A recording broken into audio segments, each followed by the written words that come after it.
The Radical. Fundamental principles of freedom, rational self-interest, and individual rights. This is the Yaron Brook Show.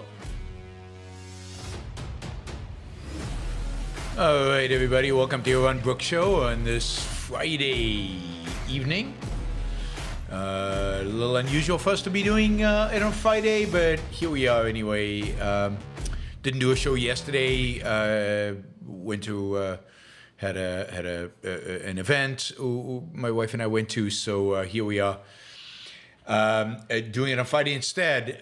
Reminder that so we're gonna be talking about some positive things today. Enough of the negatives, enough of the politics, enough of all that.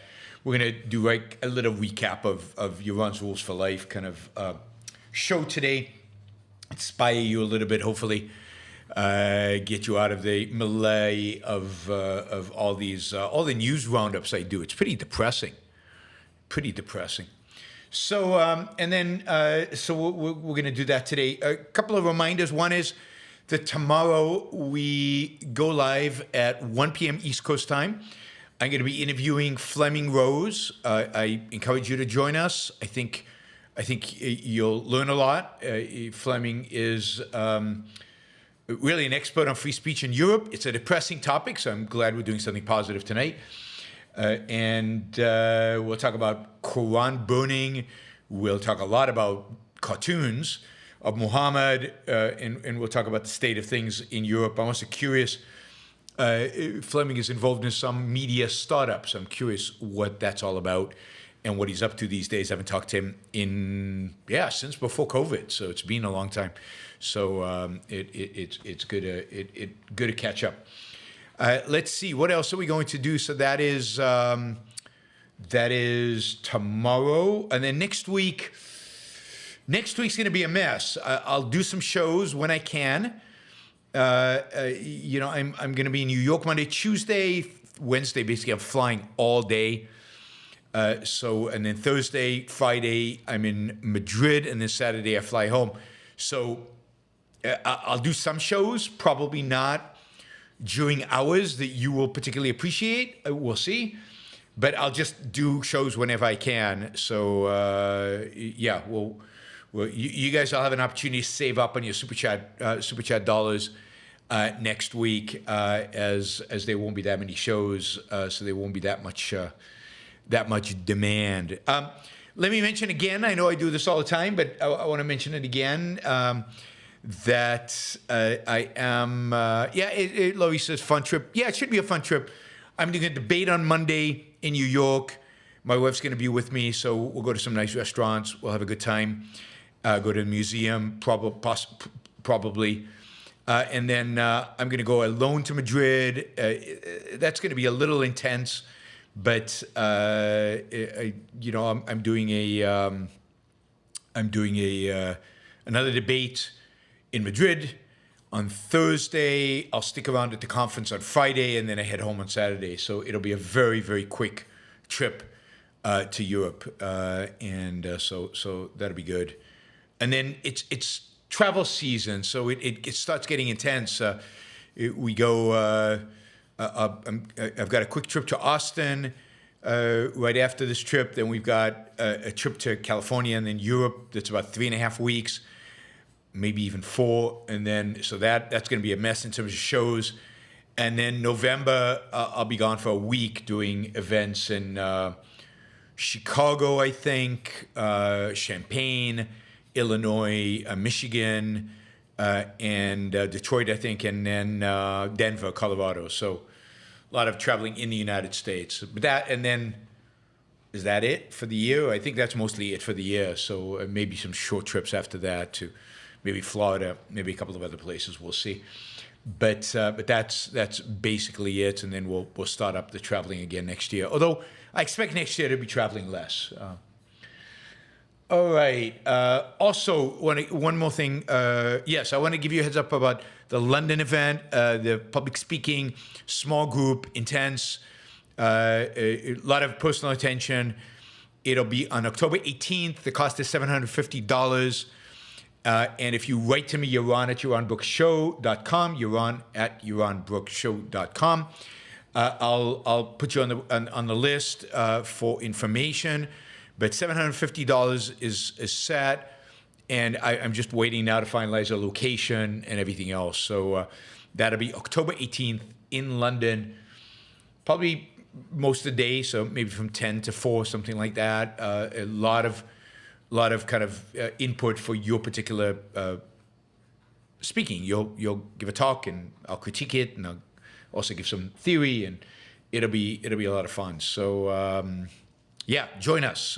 We got a small group. We're going to keep it small. But definitely looking for additional people to participate. All right, let's see. I think that's all the kind of admin stuff that we got going. Just a reminder, Super Chat. You guys all know the drill. Catherine has already started us off with a sticker and a bunch of cool symbols. Daniel and Hopper have already got us off with questions. Hopper with $50 questions, so that's cool. And so they've got us off towards our goal. And as I said, not going to be a lot of shows next week, and not going to be a lot of shows in November will be shows, but they won't be regular. And October there'll be shows, but they won't be regular, and they'll be all over the place in terms of times of day. All right. So I thought today we talk about, I've noticed a lot of kind of like sad comments. A lot of people like upset at me, primarily because I'm too optimistic about the world, which I find sad. And optimistic, not in terms of not telling you all the bad things that are going on out there, but just not willing to be catastrophizing and doom and gloom, and the world is coming to an end and everything is collapsing and it's all over. That I am not. People upset at me because I say I want to live in New York for a while, which I find strange. Not that everybody should want to live in New York. You guys, you got to make, as we'll talk about, you got to make choices based on your values. But it's strange to me that people would be upset by the idea that I want to live in New York and that I don't want to live in Iowa. That seems off somehow. And just a general sense of just, Malay and a lot of men on the show, but also just in the comments and in the culture and videos that I see, just generally expressing the inability or the unwillingness to engage with women. A lot of people, withdrawing from the dating scene. And just a certain, I don't know, I get comments here periodically, and it's from some of you, the super chatters, so this is not meant to be disrespectful in any way, but it's just things that just cause me to really want to try to inspire you. Comments around, you can't make it anymore. Who can be a millionaire? Can't be a millionaire anymore. Can't be successful anymore. Life's a dead end in some way. And most of the people talking like this are young, with their entire life before them. And then if you watch the conservative media, then if you watch Matt Walsh or Knowles or Ben Shapiro, we'll talk about the left media as well, but the right-wing media is like, culture sucks, men are screwed, women are awful, they want to have careers, how horrible is that? They want to delay marriage, how horrible is that? Some of them don't want to have kids, it's downright evil. And women are just, you can't deal with women, modern women, and this is all the consequence of leftist propaganda and corporate greed, and generally it's all a problem of selfishness. I was going to show you this video of Matt Walsh talking about women and divorce and all this stuff. And I decided not to. Maybe I'll do another show on it, but it was just too negative. But you know, here we are. The point is that it's all negative. It's all depressing. So it's not surprising the young men who tend to be on the right are like, yeah, what's the point? And if you watch the libertarians, particularly the kind of ANCAPs, you know, this is like the worst time to be alive, and the state is raping you on a daily basis, just destroying your life. It's just so horrible to be living. And it's like, really? Are you living in the same universe I am?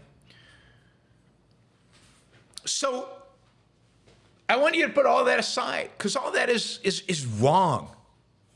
It really is wrong. You know, as difficult and as bad as things are, and they are difficult and bad, and there's certain areas in which they're worst, and those are typically the areas that nobody really talks about, like culture and art and aesthetics, which in some respects are worse than they used to be, but even they're not as bad as some of the people on the right. I see these tweets. Do you see these? I think I talked about this, the cathedral tweets, right? The cathedral, that was, wow. That is the peak of human civilization. Now, I could get it if they showed me Michelangelo's David. I could get it if they showed me, I don't know, 19th century sculpture and painting, or romantic music, Beethoven, Brahms, Tchaikovsky, or Rachmaninoff, and they said, well, that's it. I mean, look at the junk they produce today, and then I would go, yeah, I'm completely sympathetic. But cathedrals, 1220. So, there's a lot of areas in which I think we are very poor in life, but even there's no excuse. You should be poor in life. I think the culture is poor, but you don't have to be poor, and we'll get to that. So the question is, what do you do about this, and how do you snap yourself out of the negativity and pessimism and irrationality and just grayness and darkness of the cultural commentary? So I think the first thing we have to realize, and the first thing you have to realize, is how amazing life is today. How amazing life is today. In a sense of how rich we are, how comfortable we are, and as a consequence of how rich we are, how many opportunities we have, the extent to which choices are available to us that were just not available in the past. And all this conservative criticism about divorce and women, and, I mean, God, it's one of the great advantages of living in the 21st century that, yeah, you can get married, and sometimes it doesn't work out. Maybe often it doesn't work out. Marriage, after all, is a pretty big commitment. So the fact that you can get divorced is a good thing. Now, I don't think you should get married to get divorced, and I would encourage people to get divorced, and it's worth trying to fight for a relationship if there's real love there. But they never talk about love. Love is too selfish. They talk about commitment. They talk about obligation. They talk about duty. They talk about self-sacrifice. If there's love there, then it's worth fighting for. But if there's no love there, if it's gone, if it's not coming back, yeah, get divorced, absolutely. Start over. And the idea that women have careers is a bad thing. How is that? That women can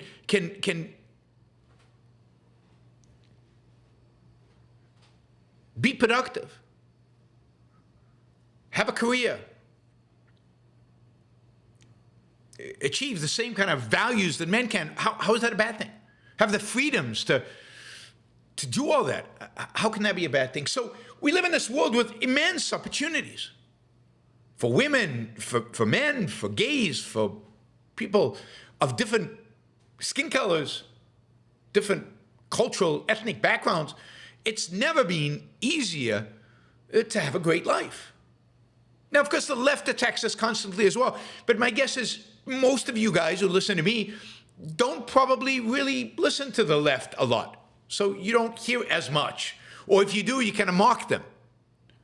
I think what I have to do is kind of deprogram what you get from all the commentators on the right who tell you how awful things are, because they seem to be aligned with you in some way. As much as I try to tell you, they're not. I mean, think of the access we have, the possibilities we have. And yes, the economy is becoming more controlled, and yet you can still be an entrepreneur. You still start a business. You can still become a billionaire at age 20-something. Just ask some of the billionaires in Silicon Valley right now who are doing it, becoming billionaires. And yeah, you'll hear some people, even some objectivists say, oh, well, it's not real because the Fed and money and whatever. Yeah, tell that to the people changing the world right now. Creating products that didn't exist before, services that didn't exist before, making life on planet Earth better, or maybe some of them even trying to take us to Mars. They're creating value. There's massive amounts of value to be created, and there's still the freedom to create it. And in spite of the fact of fiat money and the Fed and interest rates and everything else and inflation and everything else, there's still values to be created. And people can still evaluate objectively what's of value to them or not.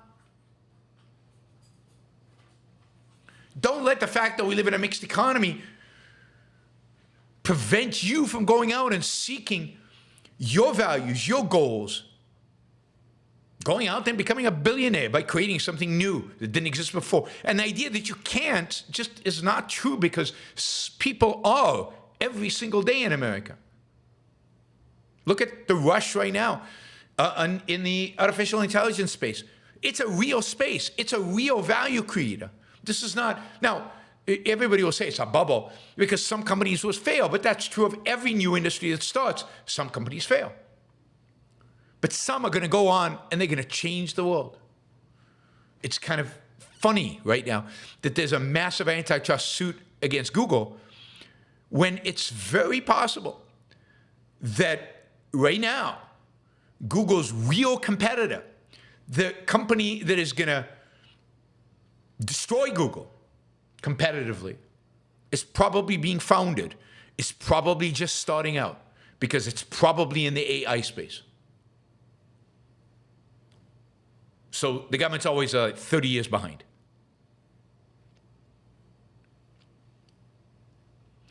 So it's sad that because we're so focused on all the problems, we don't,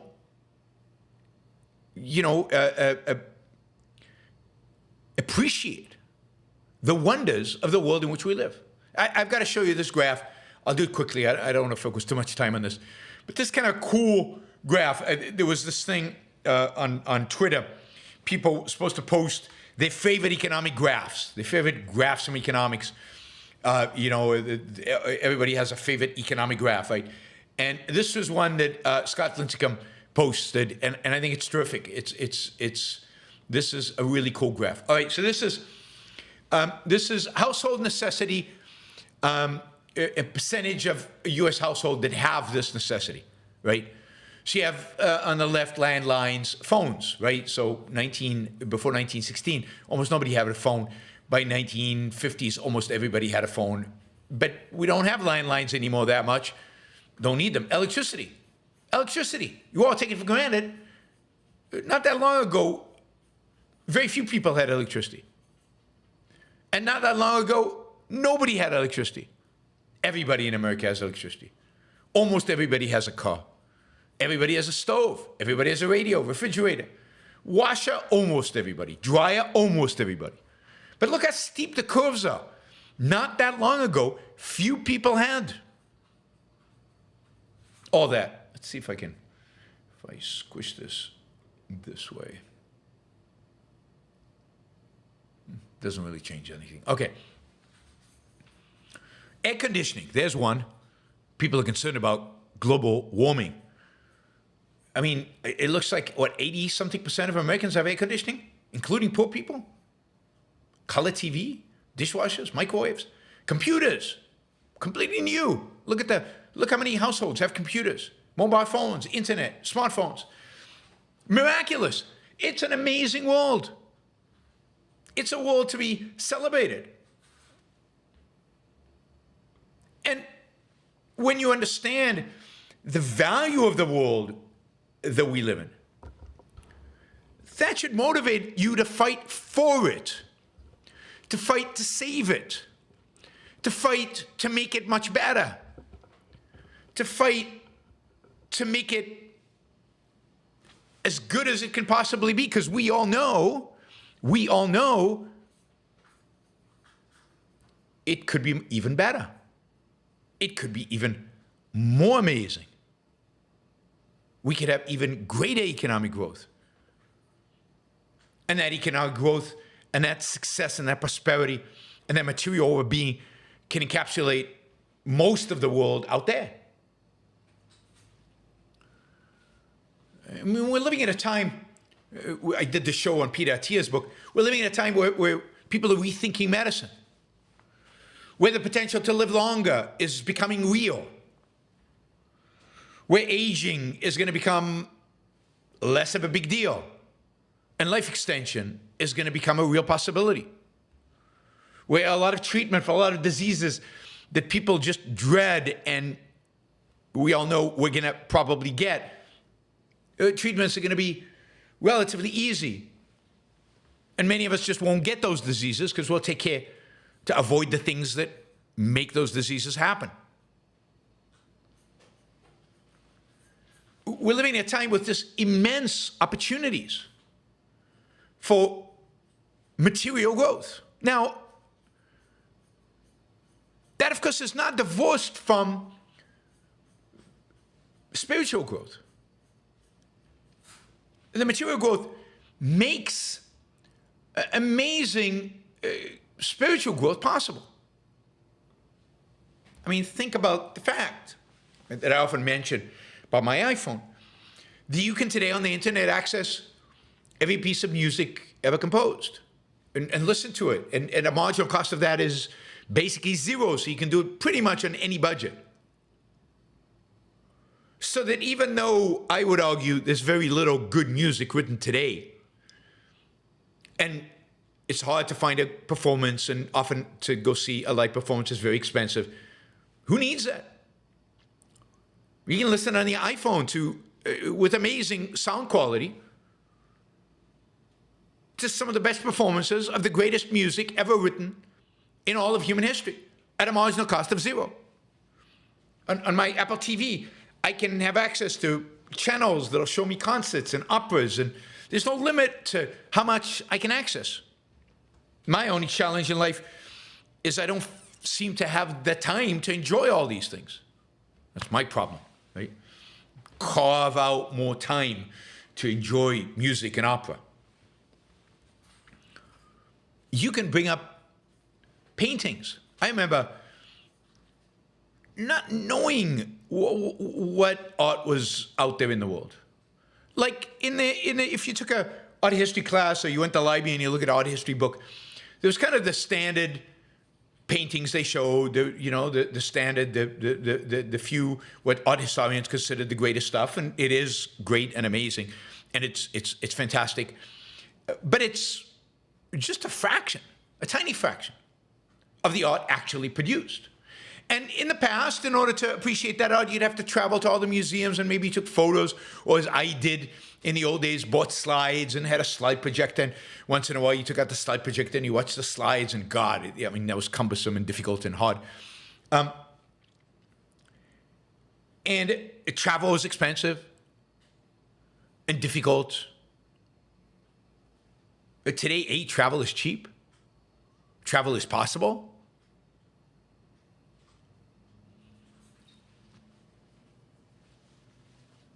And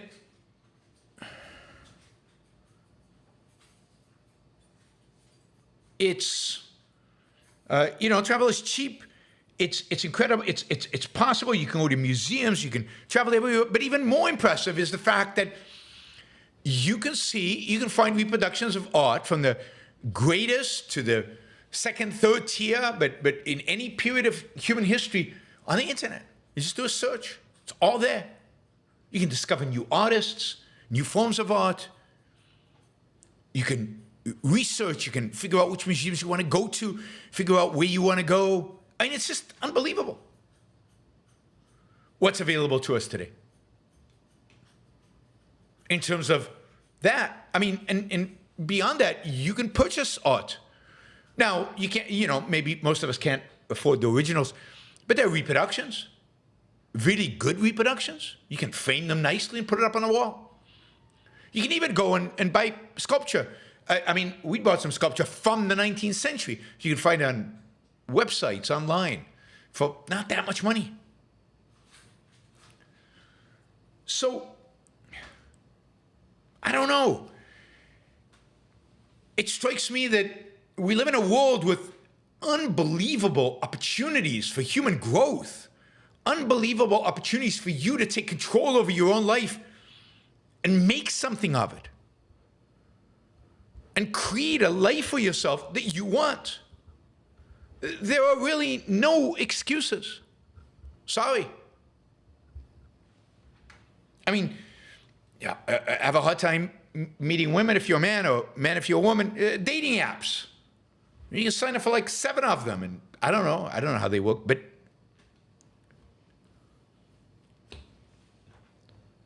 I mean, I remember we had to go places, and it was awkward, and it was. Luckily, I didn't date for very long.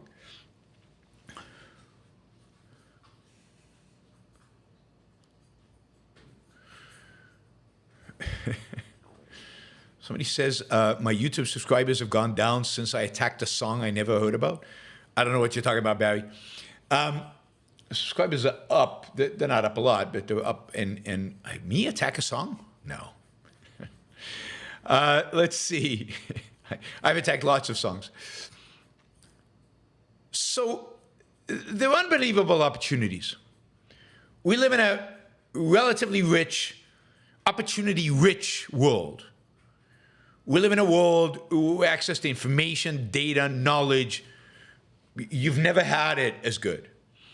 We live in a world where you've got an Ayn Rand university, where you can take classes, courses, not only take courses from Leonard Peikoff by listening to his old courses, but you can also take courses with live professors on all aspects of objectivism or objectivism's view of, fill in the blank. I'm teaching a course next semester with Ankar Gate on analyzing current events at a cost of relatively low, right? You can watch my debate on Monday, free, on, I think it's on Reason TV or something. You can take a poll and you can participate in the poll, right? Although whatever, the way you win is by swinging. I think I'm 2 debates. I think I lost 1 and I won 1.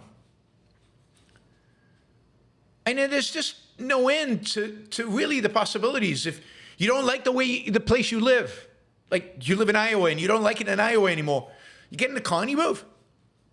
I know it's hard. You have to sell your place.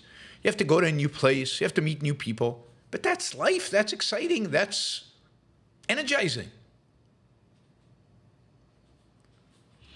And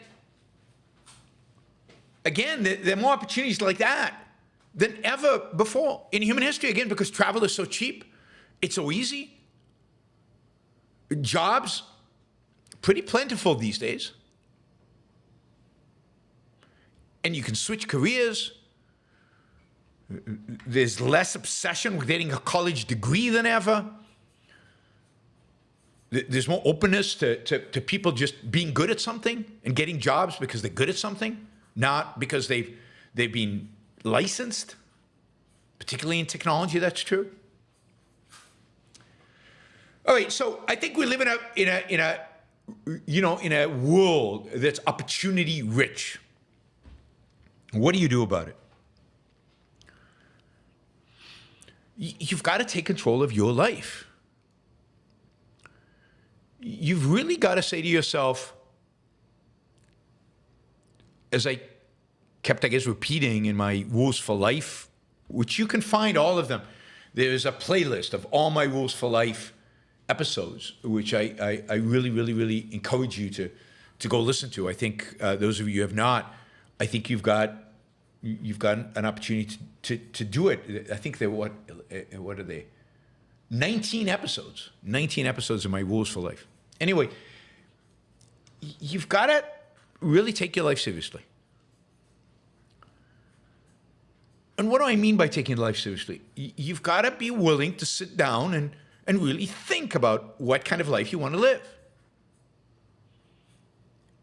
Really sit down and think and introspect and examine yourself and figure out what values, what are your values? What are the things that you care most about? And then you should answer that. Why? Why are those values so important to you? And are they the right values? Because I know that some of you deep down have values that are not right, that are not going to lead you to happiness, that are not going to lead you to success. And it's not surprising. We live in a particular culture. We absorb from the culture a lot of values. We absorb from the culture a lot of things that just ultimately are not good for us. And our culture is not oriented towards people being self-interested. It's not oriented towards people really thinking through what's good for them. So you have to do that work. You're not going to just get it by osmosis from your parents or from the culture or from people around you. You have to do the work. So you've got to take your life seriously. And the younger you start doing it, the better. Because the older you do it, the more difficult it is to change. You've got to really think through what your values are. What do you want out of this life? What do you want to achieve in this life? What do you want to attain in this life?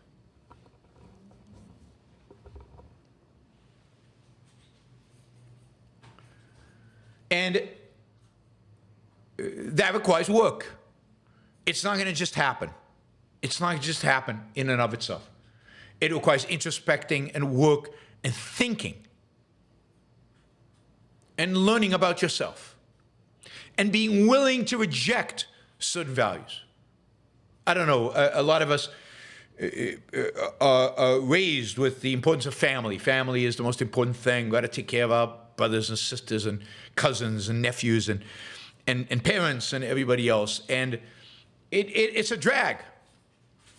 And it's something that the culture and our conservative friends think is the most important thing in the world. Is it, though? How valuable is it to you? Are you your brother's keeper, never mind your neighbor's keeper, stranger's keeper?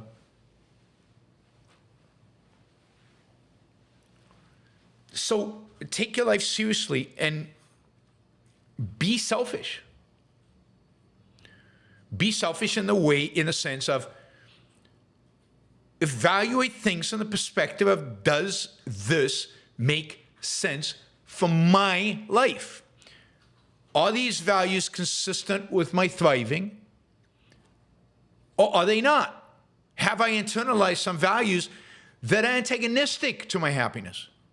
That are antagonistic to my success? And therefore I need to put them aside. I need to reject them.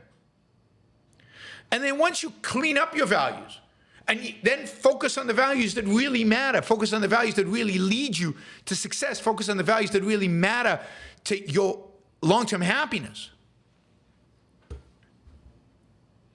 And focus on them like your life depends on it,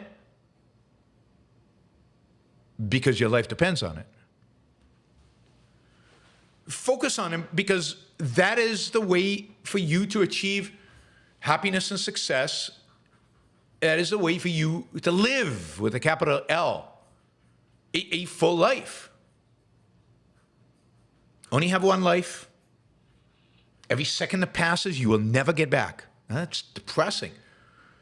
But it's reality. It's not really depressing. It is what it is. It's metaphysical. The question is not the last second, the last minute, the last hour. The question is, what's next? How do you make the next hour be more meaningful? How do you make the next hour be more successful?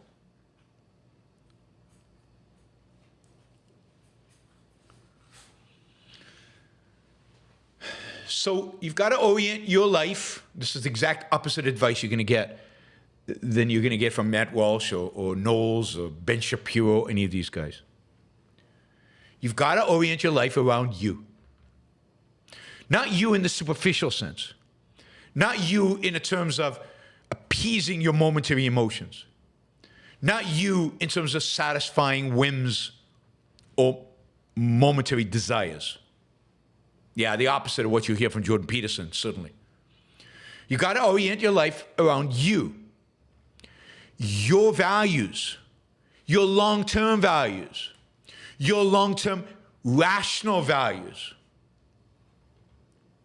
the values that will enhance your life and give your life real purpose. Start your own family if that's what you want to do. Have a career. Challenge yourself. Set goals. Be ambitious. Achieve stuff. Focus on being the best human being you can be. Be good at what you do. Attain and maintain a real self-esteem. But that doesn't come unless you achieve goals, unless you challenge, unless you're ambitious. Ambition is required for self-esteem. Self-esteem is required for ambition. It's a virtuous loop. Not a doom loop, a virtue loop. Indeed, virtue is loop upward spiraling. Keeps getting better. Once you practice the virtue, you get the benefits of those virtues, which provide you with more inspiration and more motivation to practice the virtues, which keeps going. Right?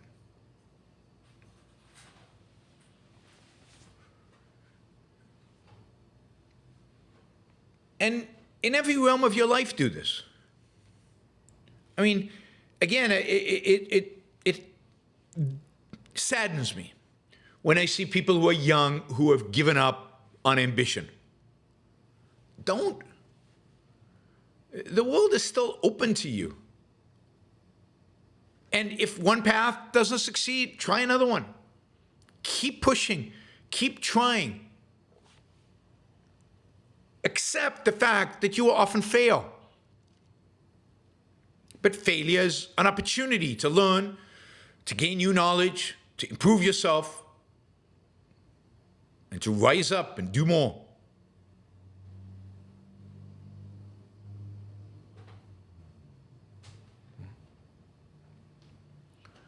So, don't give up on your career, people out there. Life's too short. And again, there is a massive amount of opportunities out there. It's easier today to start a company than ever in human history. It's easier today to do what you want to do than ever in human history. Just remember that your ancestors didn't choose a career. It was chosen for them by their parents, by the world in which they lived. Even not that long ago, there wasn't a lot of options in terms of what career was acceptable, but also what career was possible. I mean, we live in this world with, God, so many different things that you can do. How do you choose? I mean, I find that the biggest problem, right? Of all the opportunities I have, which ones do I do? I mean, I always thought that even when I was young, it was like, I don't know, I love history. Engineering's kind of fun. And, you know, teaching's good. finance. I love finance. What should I focus on? My biggest problem probably in life, and why I'm not much wealthier than I am, is that I never really focused. I kept shifting from one to another. Never really stuck to one path and blew it up. But hey, I had fun in the process. So the real opportunities out there, and again, let's not be Pollyannish. There's certain fields where it's more difficult. You have to deal with irrational bosses. Some companies are they suck. Some companies are really good. So you have to take into account the irrational world in which we live and the irrationality that's out there. But the world has always been irrational, for the most of history, much more irrational than now. As crazy as things are now. And not because people were more irrational, but because people just didn't have choices back then. Everything was dictated. Everything was determined by others. If you read about, I don't know, even ancient Rome, how many people really benefited from the benefits of Roman civilization? A small fraction of an elite at the top. 90+% of the population had no clue. Didn't matter that much. Middle Ages, even the Renaissance, life was hard, really hard. Life is so much easier today. Life is so much more interesting, more varied, and you have so many more possibilities. So yeah, take your life seriously. Choose a career, pursue it. Remember, you might switch careers in the middle, just like you might get divorced. I wonder what Matt Walsh thinks about people who switch careers. Didn't you make a commitment when you were 18 to be an engineer? How can you switch now to be a, I don't know, history professor? Yeah, I mean, that's conservatives. Narrow-minded, single-minded, boring. No, life's exciting. Go and enjoy it in a meaningful sense. Not in the sense of partying and drinking and all night and every day.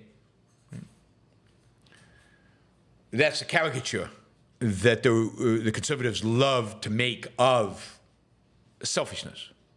Selfishness equals subjectivism, shallowness, momentary pleasure.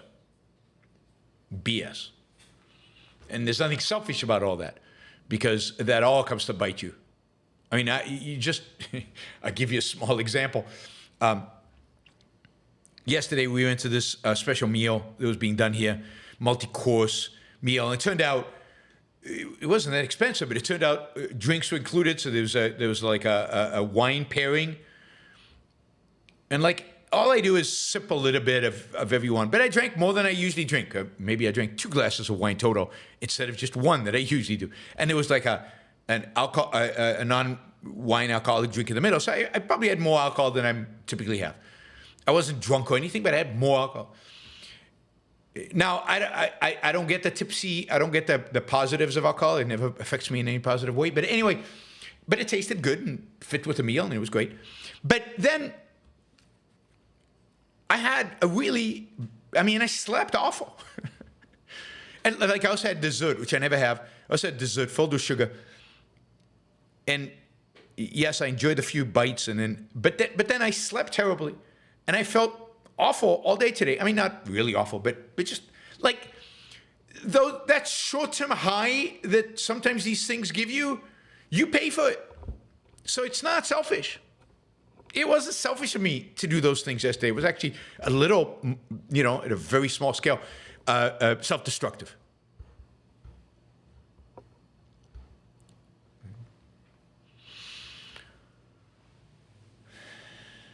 So selfishness is not the shallow, momentary pleasure, because we understand that self is not just a momentary thing. It is your life. It is from now till you die. And that requires long-term, and it requires a lot of thinking, planning. So do that with your career. Do that with friendship. Be active. There's what they're saying there's an epidemic of loneliness in America. And a lot of the deaths of despair, which are real, are caused by loneliness. And I believe it. There's a lot of lonely people out there, and it is very easy to isolate yourself. And it's very easy because of TV and stuff like that to, quote, entertain yourself and be somewhat content. But the reality is, it's an escape. It's not real content. It's not real, values that they're seeking. And people are lonely. We do desire and we do benefit, and it's real value, human interaction, an enormous value for us. Human beings need other human beings as friends and as lovers. We need sex and we need friendship. These are crucial values. And we don't need sex just qua sex. We need sex qua meaningful relationships. We need it for a variety of different psychological reasons. Life is difficult and very abstract, and we need that reflecting back of our values. We need that camaraderie. We need that, reinforcement of our values. It's great to have friends who like things that you like, that share your values, that you can talk with excitement about the good things. Not just friends. Now, some friends are just for bitching and complaining about how bad the world is. But those are not the valuable friends. The really good friends are the ones you can talk about the exciting, wonderful things that are going on. Like, I just got pictures today from friends of mine who support the show very generously and who are right now in Japan and having a fantastic time in Japan. And it's just fantastic to see them enjoying life and going out and doing things and seeing the world. And they always have been like this, so it's just not new. But it was great to see their photos, and also reminded me of being in Japan and in Kyoto in particular and liking it. And we share so many values. Some values, they love hiking and nature and adventures in nature. I like nature from behind the window of a car much more. So they're real hikers, we're not. But that doesn't matter. So the differences, some differences in values, and then some unbelievable shared values. And the shared values are what's important, and they're the deeper, more meaningful ones. But it's just fun to have friends like that you can share those kind of values with and experiences with. Jordan Peterson talks about friendship, and he talks about particularly marriage as this. It's always a downer, right? You need somebody with you for the hard times. You need somebody with you to take care of you when you get sick. You need somebody with you, whatever, right? For all the bad stuff that's going to happen. No. I mean, you do, that's good. But you really need somebody to share the fun, to share the enjoyment, to share the passion, to share the excitement, to share the thrill of living. That's what you want somebody for. Right? And fun, don't take fun as the superficial. Fun is like doing something, watching a movie together, listening to music together, taking walks together, going to a good restaurant together. There are lots of things that are unbelievably enjoyable. Having kids together, sometimes enjoyable, sometimes a pain in the neck, but a value nonetheless.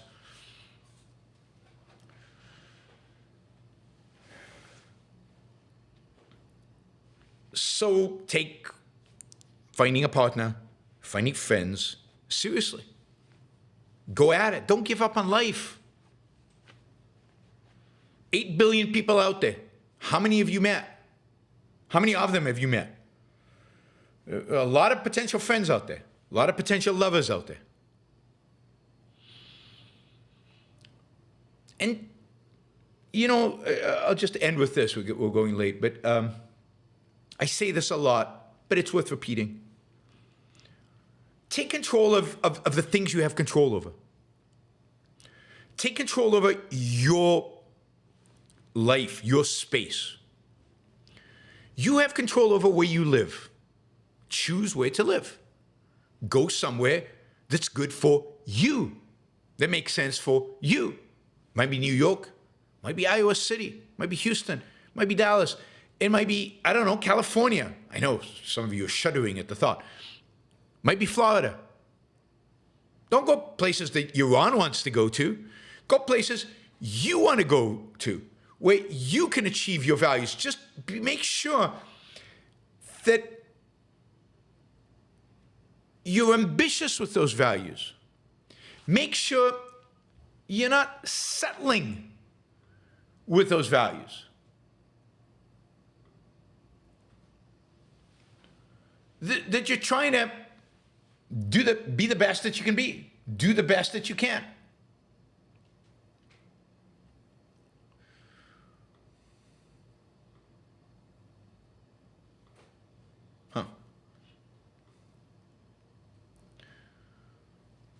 So,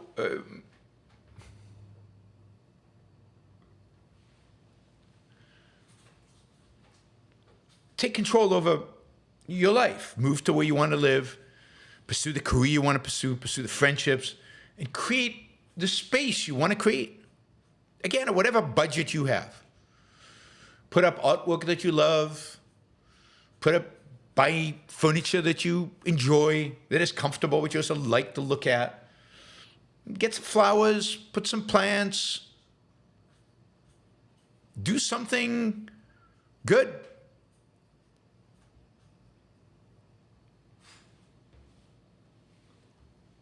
Beautiful. Surround yourself with beauty. Make your environment a beautiful environment, or make your environment the kind of environment you want it to be. But that means you have to think about it. You have to plan for it. You have to consider it. You have to contemplate it. You have to really think. And you have to really think about your values. Think about what you want to achieve. Don't let it just happening. So, all right. Oh, Troy. Thank you, Troy. Troy just came in with 500 Australian dollars. Thank you. That I think puts us over a goal. Really, really appreciate it. Troy likes the positive shows, and he shows his appreciation.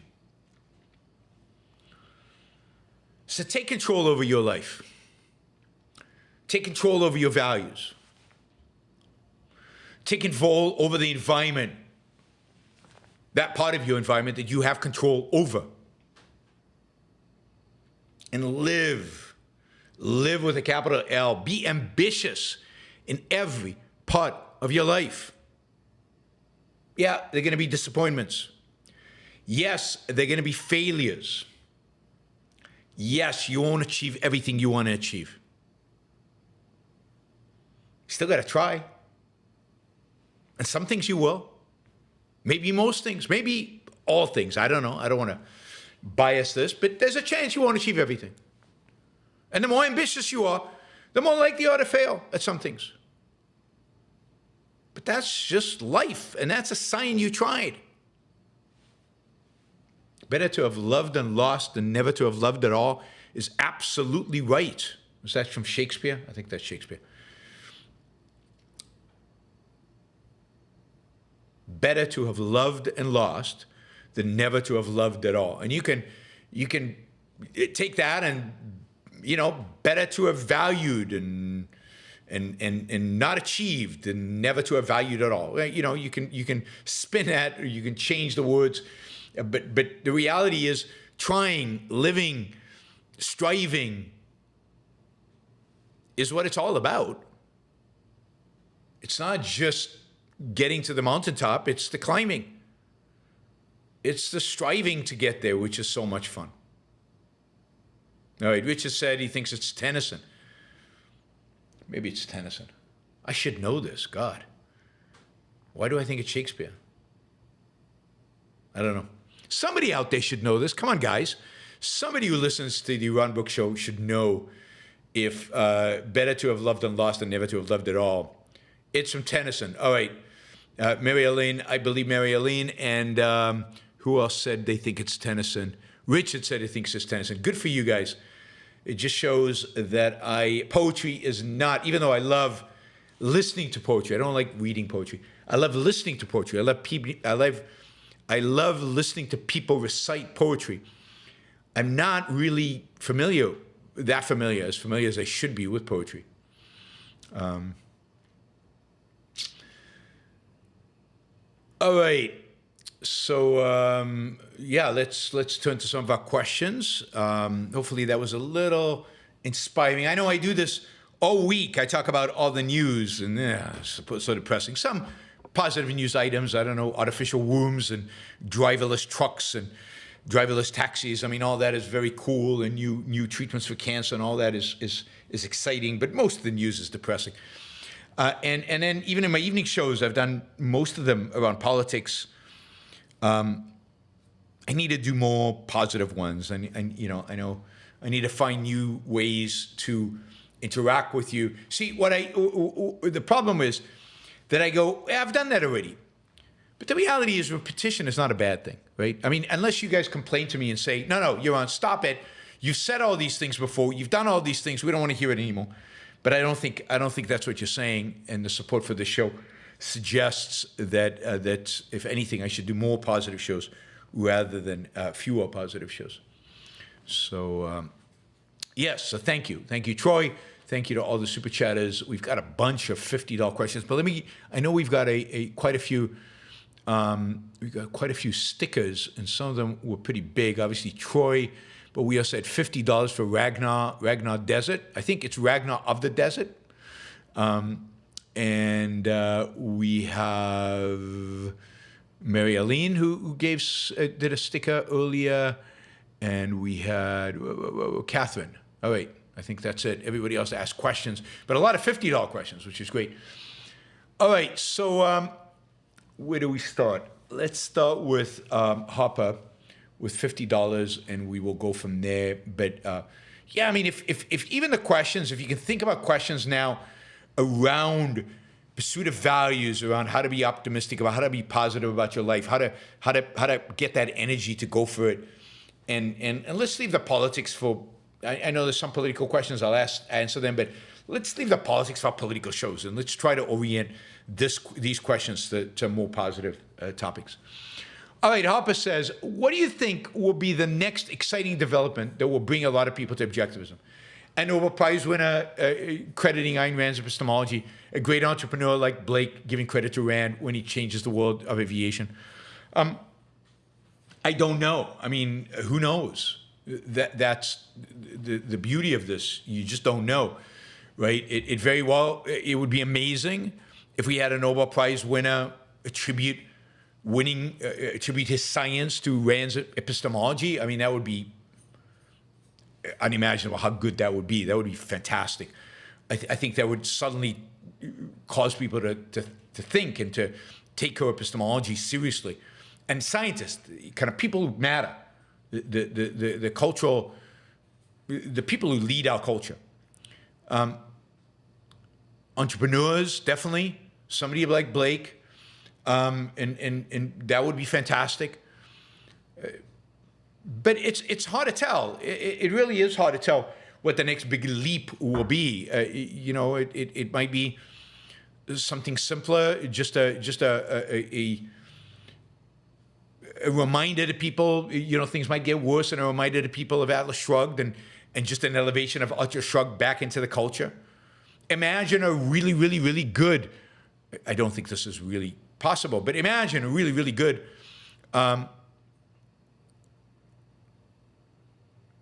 Really, really good adaptation of Atlas Shrugged into a miniseries. Imagine if it was really good. Who knows what effect that could have on a culture. But I think ultimately the real next big step is just dozens of objectivist intellectuals just elevating the debate about issues and bringing it to the world. Just objectivists being out there constantly, every day, all the time, talking about the issues of the day and not being able to be ignored because they're making great points, and it's really interesting, and it's challenging, and it's making a difference. I think it's that slow road that'll slowly build momentum, and suddenly you'll turn around and say, whoa, there's like an objectivist on every equivalent TV station talking about something. Whoa, there are all these people teaching objectivist courses on all these different platforms, and whoa, there are all these people suddenly interested in her ideas in one way or another, and I didn't even notice it happening. It's like I just see Mary Ben's on here. It's like Mary Ben's today, she puts up in the chat, she says, Yaron, please don't do your shows on Thursdays at 1 o'clock, because I'm doing my show on Thursday at 1 o'clock. It's like, whoa. Like, not that long ago, I was the only objectivist on the internet, right? I was the only objectivist on YouTube. I was the only objectivist doing a show. Now, like, half the time I'm conflicting with Harry, and I'm conflicting with, Ayn Rand UK, and I'm conflicting with this, and then there's a bunch of people doing stuff that I don't even know. Now, I don't know that everything is of the highest standard, of the highest quality. I'm sure it's all, and then the Ayn Rand Institute has constant videos. They're constantly releasing stuff, and it's like, wait a minute, like, there's competition. That's not fair. I was here first. I want to monopolize the objectivism on, objectivism on YouTube. No, I don't get to monopolize it. Everybody's starting shows. And suddenly there are like dozens of people. It's like, when did this happen? Who are these people? How did they get shows? What are they doing? This is great. I mean, I love the fact that Mary Ben says it. I don't, I should probably watch it. But I love the fact that all these people are having shows and they're doing stuff and they're expressing opinions. And again, maybe I don't agree with some of it, but that's not the point. We're talking about Ayn Rand, and we're using a particular methodology, and we're advocating for reason and individualism, and maybe some of us do it better and some of us don't do it as well, but suddenly it's everywhere. Like, think about an Ayn Rand University. And it wasn't that we didn't think of it 20 years ago. It was more like, who would teach and who would be the students? And like today is, we've got all these teachers. How can we afford, how do we get them to teach for ARU, and how can we afford to pay them? And the students are coming, and whoa, it's real. And it's happening. And it's there. And it changes things. So, it's happening on a scale today that you couldn't do 20 years ago. You just couldn't do it. You had 3, 4, 5 teachers 20 years ago, and today you have 20. Right? Captain China thinks a Yaron Brook monopoly would be great. Thank you. So I think it's more gradual like that, and you wake up one day and say, whoa, what happened? Rather than any one thing, one event. I mean, there's going to be things that we're going to be talking about over the next even year that I think are super exciting and potentially going to elevate Rand's view of appeal in the culture significantly. I think there's going to be people associated with our movement that's going to elevate things significantly. Right? Anyway. I need to be careful not to express my excitement about something that happened today because it's not time yet.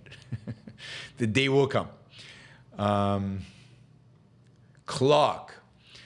Does Rand periodically bubble to the surface of the culture to the point where both left and right feel the need to put her down? Michael Knowles never used to mention Ayn Rand. Why does he feel the need now?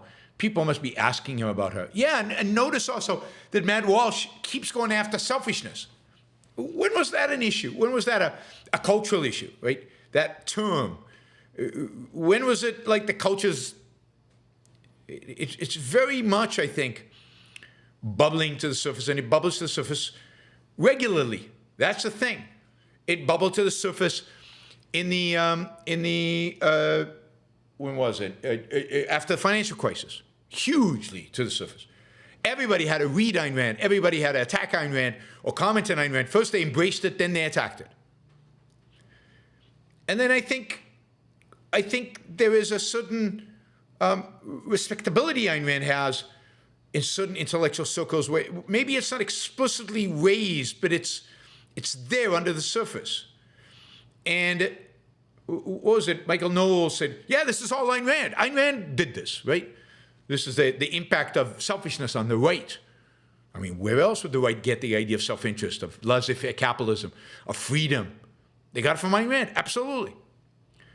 There's a realization of it. And also, Knowles has been put in this horrible position, poor Knowles, where he has been asked by I guess by Pega or by whoever does the book club that he is involved in. He's had to interview twice recently people about Ayn Rand's novels, Atlas Shrugged and The Fountainhead, and he has had to appear interested and appear excited and appear even to have a positive view potentially of these novels. So it's top of mind. He just interviewed Andy Putzner, who was a well-known businessman, about The Fountainhead. Before that, he had interviewed Eric Daniels on Atlas Shrugged.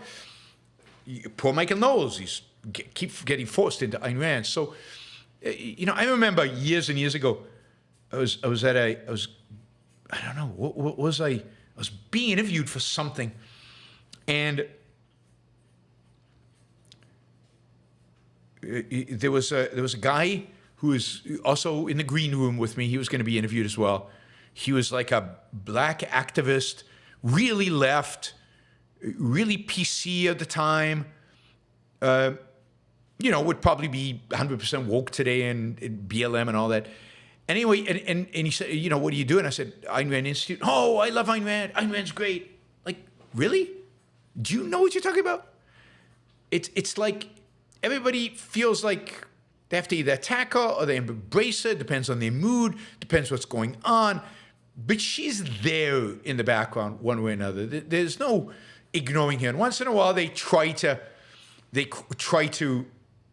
suppress her. They try to put her down. They try to put her away. And I think conservatives are really trying to put her away. They're trying to get rid of her.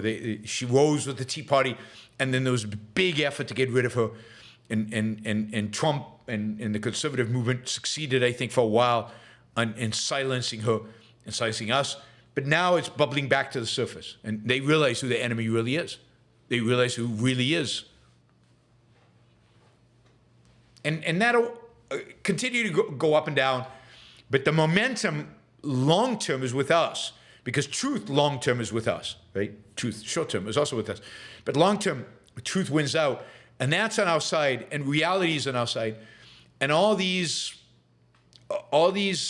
crazy ideas that the left and the right have are all going to play out in horrible ways. And they're all going to have to face reality. And we're going to still stand. We're going to still be there with our integrity, uncompromised, with the answers to the big questions that they are challenged with. So I'm optimistic about our future. Liam says, Ayn Rand just posted, ARI just posted Ayn Rand's last televised interview. Yes, with Louis Rukeyser. I saw that interview years ago. In it, she states that people are tired of the welfare state. Is that really true? People haven't rebelled against the welfare state in the 40 years since she did that interview. Well, it's not exactly right. I think it's why they elected Reagan. And of course, the welfare state was young in those days. The welfare state is a creation mainly of the 1960s. And I think it's why they elected Reagan. But, people forget, but in the 1990s, there was a real sense of, we're sick and tired of welfare. And welfare needs to be reformed. And, welfare, what was it, welfare queens or whatever? There was a big deal out of welfare queens. And who did welfare reform? There was a massive welfare reform done in the 1990s. And it was, of all people, Bill Clinton. The most serious reform to welfare. And one that basically was applauded by conservatives and consistent with what conservatives really promoted was done by Bill Clinton in the 1990s because people were sick of welfare state. And there was a real momentum around finding a way to reform welfare even further. And then kind of 9/11 happened, and that diverted the conversation. And then the financial crisis, and that really diverted the conversation. And people kind of gave up on markets and gave up on capitalism and gave up on freedom. And then the Tea Party happened, and they tried to resurrect it. And remember, the Tea Party is also people fed up with freedom. And think about Rich Man North of Richmond. Of all the things that come out of that song, one of the things that clearly comes out of it is being fed up with welfare. So there's something there. You know, welfare reform is an oxymoron, but in a sense, but in another sense, it made the welfare system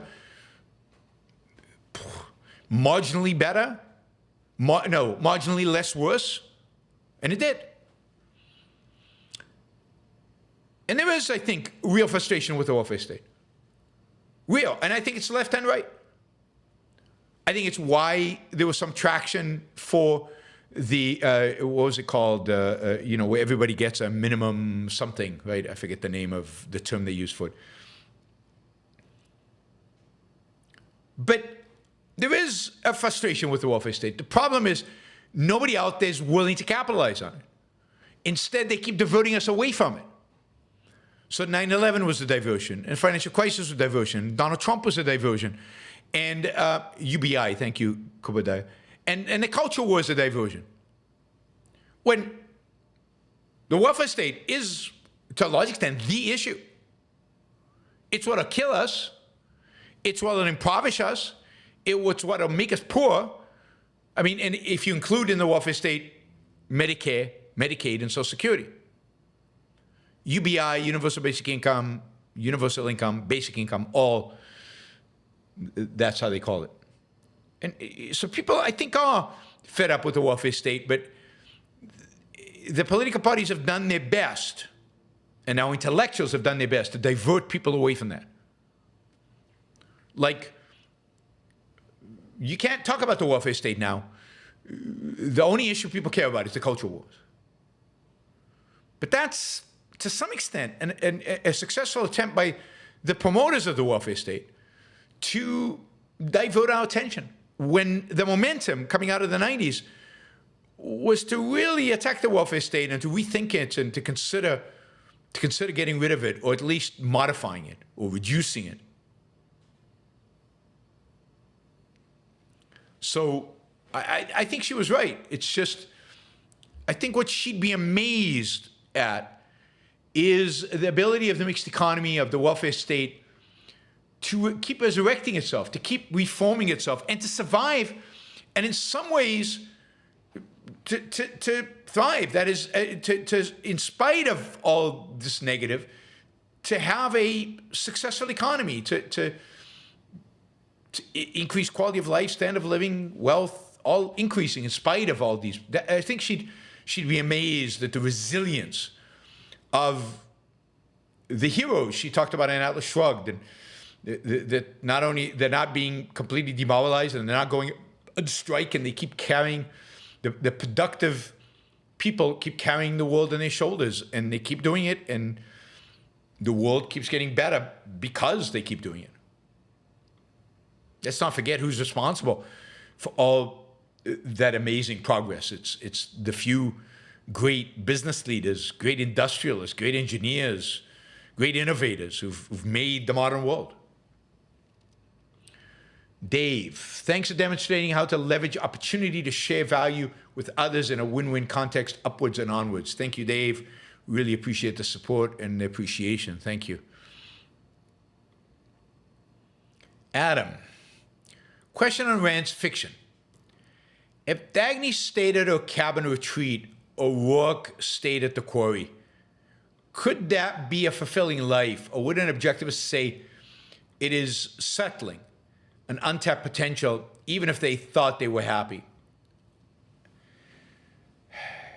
It is certainly not a completely fulfilling life.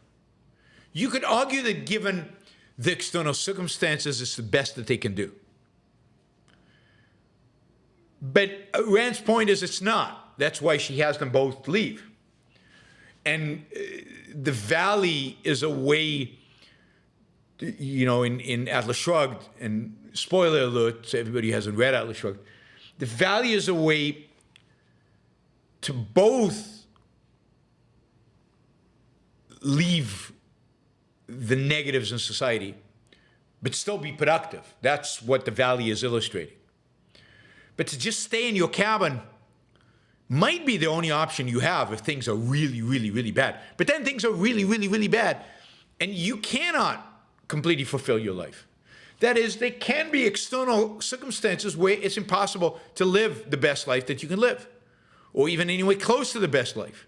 You just are not flourishing because the circumstances are such. I mean, if you're in a concentration camp, there's a limit to how much you can flourish. If you're a genius architect and you're stuck in the quarry, you'll be okay, but you won't be as happy. You won't be as, fulfilled. You will never flourish as much as you will be if you get out of that quarry and go and build. So it really is, those are not ending places. Those might be stopping places, and they might be places where you have no choice. Like Kuda Baba says, Kira in We the Living, at some point you have no choice. There is no out. And this is why, to the extent that you are free, to the extent that there are opportunities, not to take them as a crime against your life. Because there's so much upside, there's so much possibility.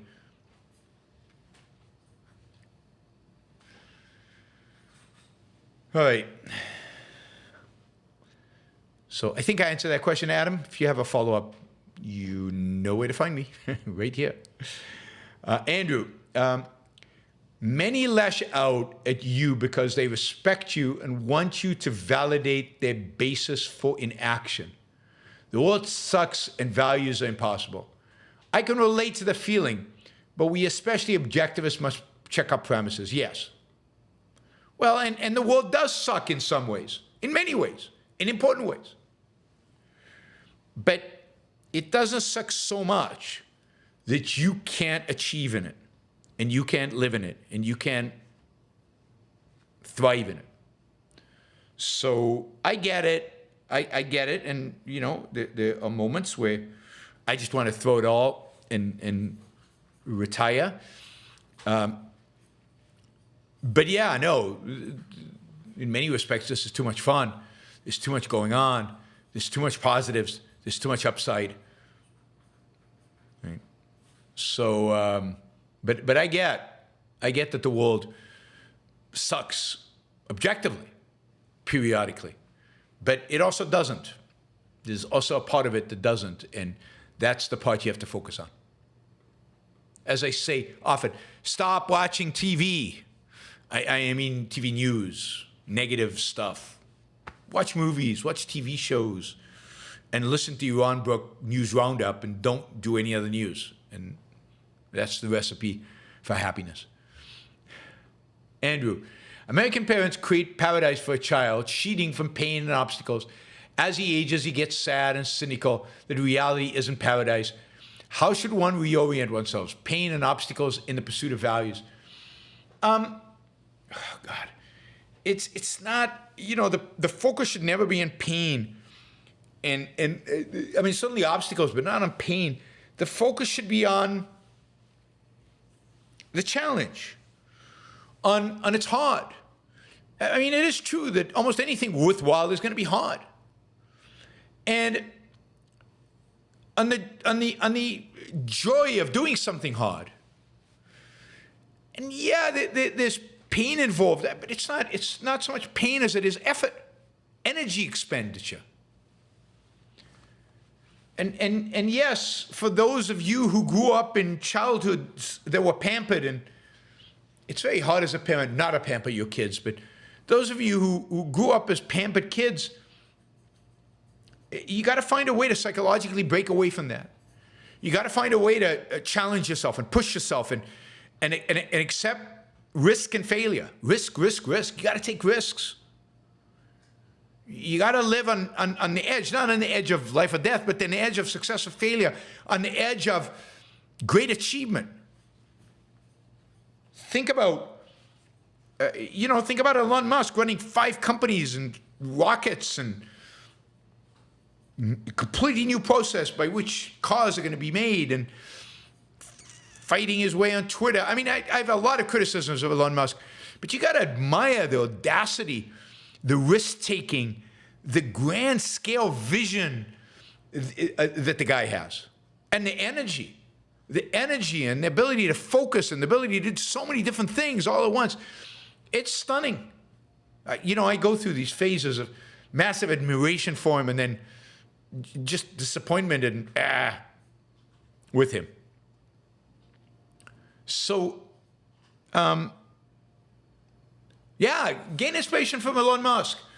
Even if you don't agree with some of the stuff he does, like on Ukraine or like Twitter and stuff like that.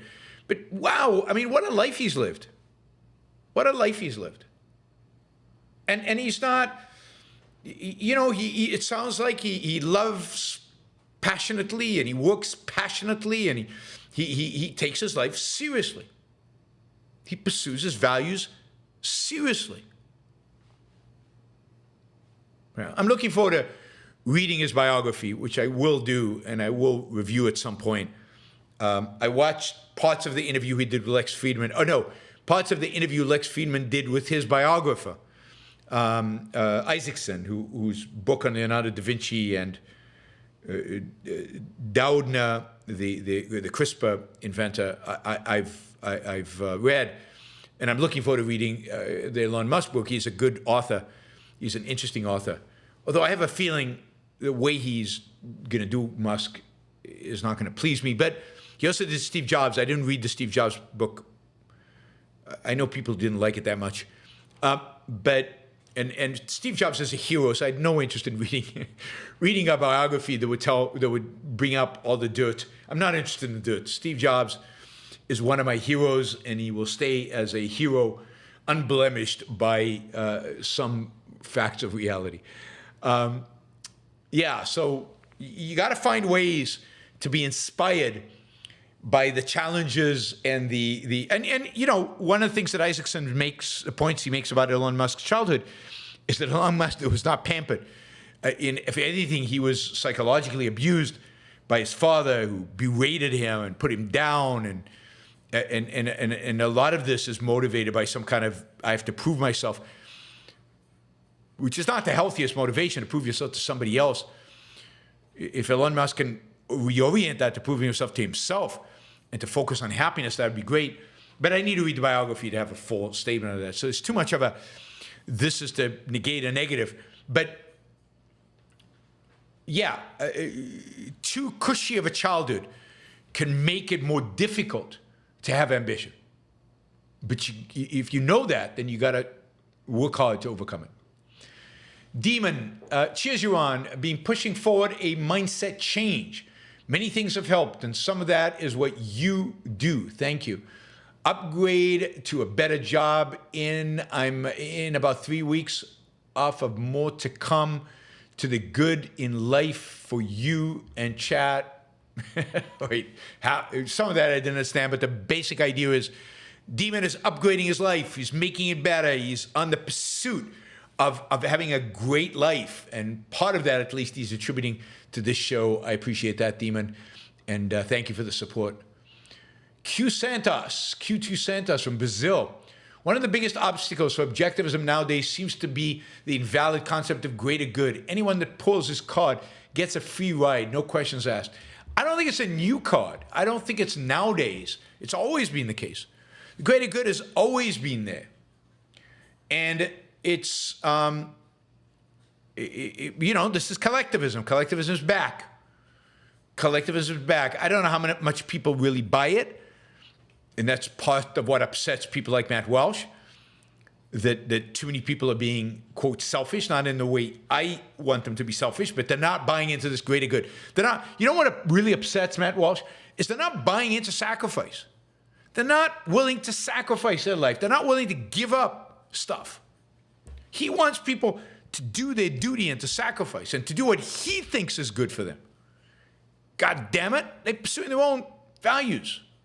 Now, I agree with him on some of these values are shallow, But that's not the point. The point is he wants to attack selfishness. He's using them as a facade, as a caricature of selfishness.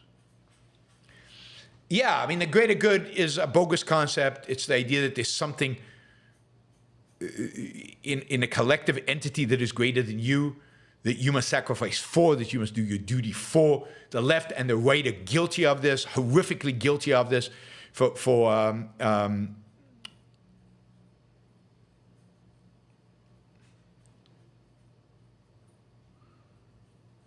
Anyway, yeah, this is, you got to, anytime somebody says, let's do it for the greater good, run for the hills, run for the hills.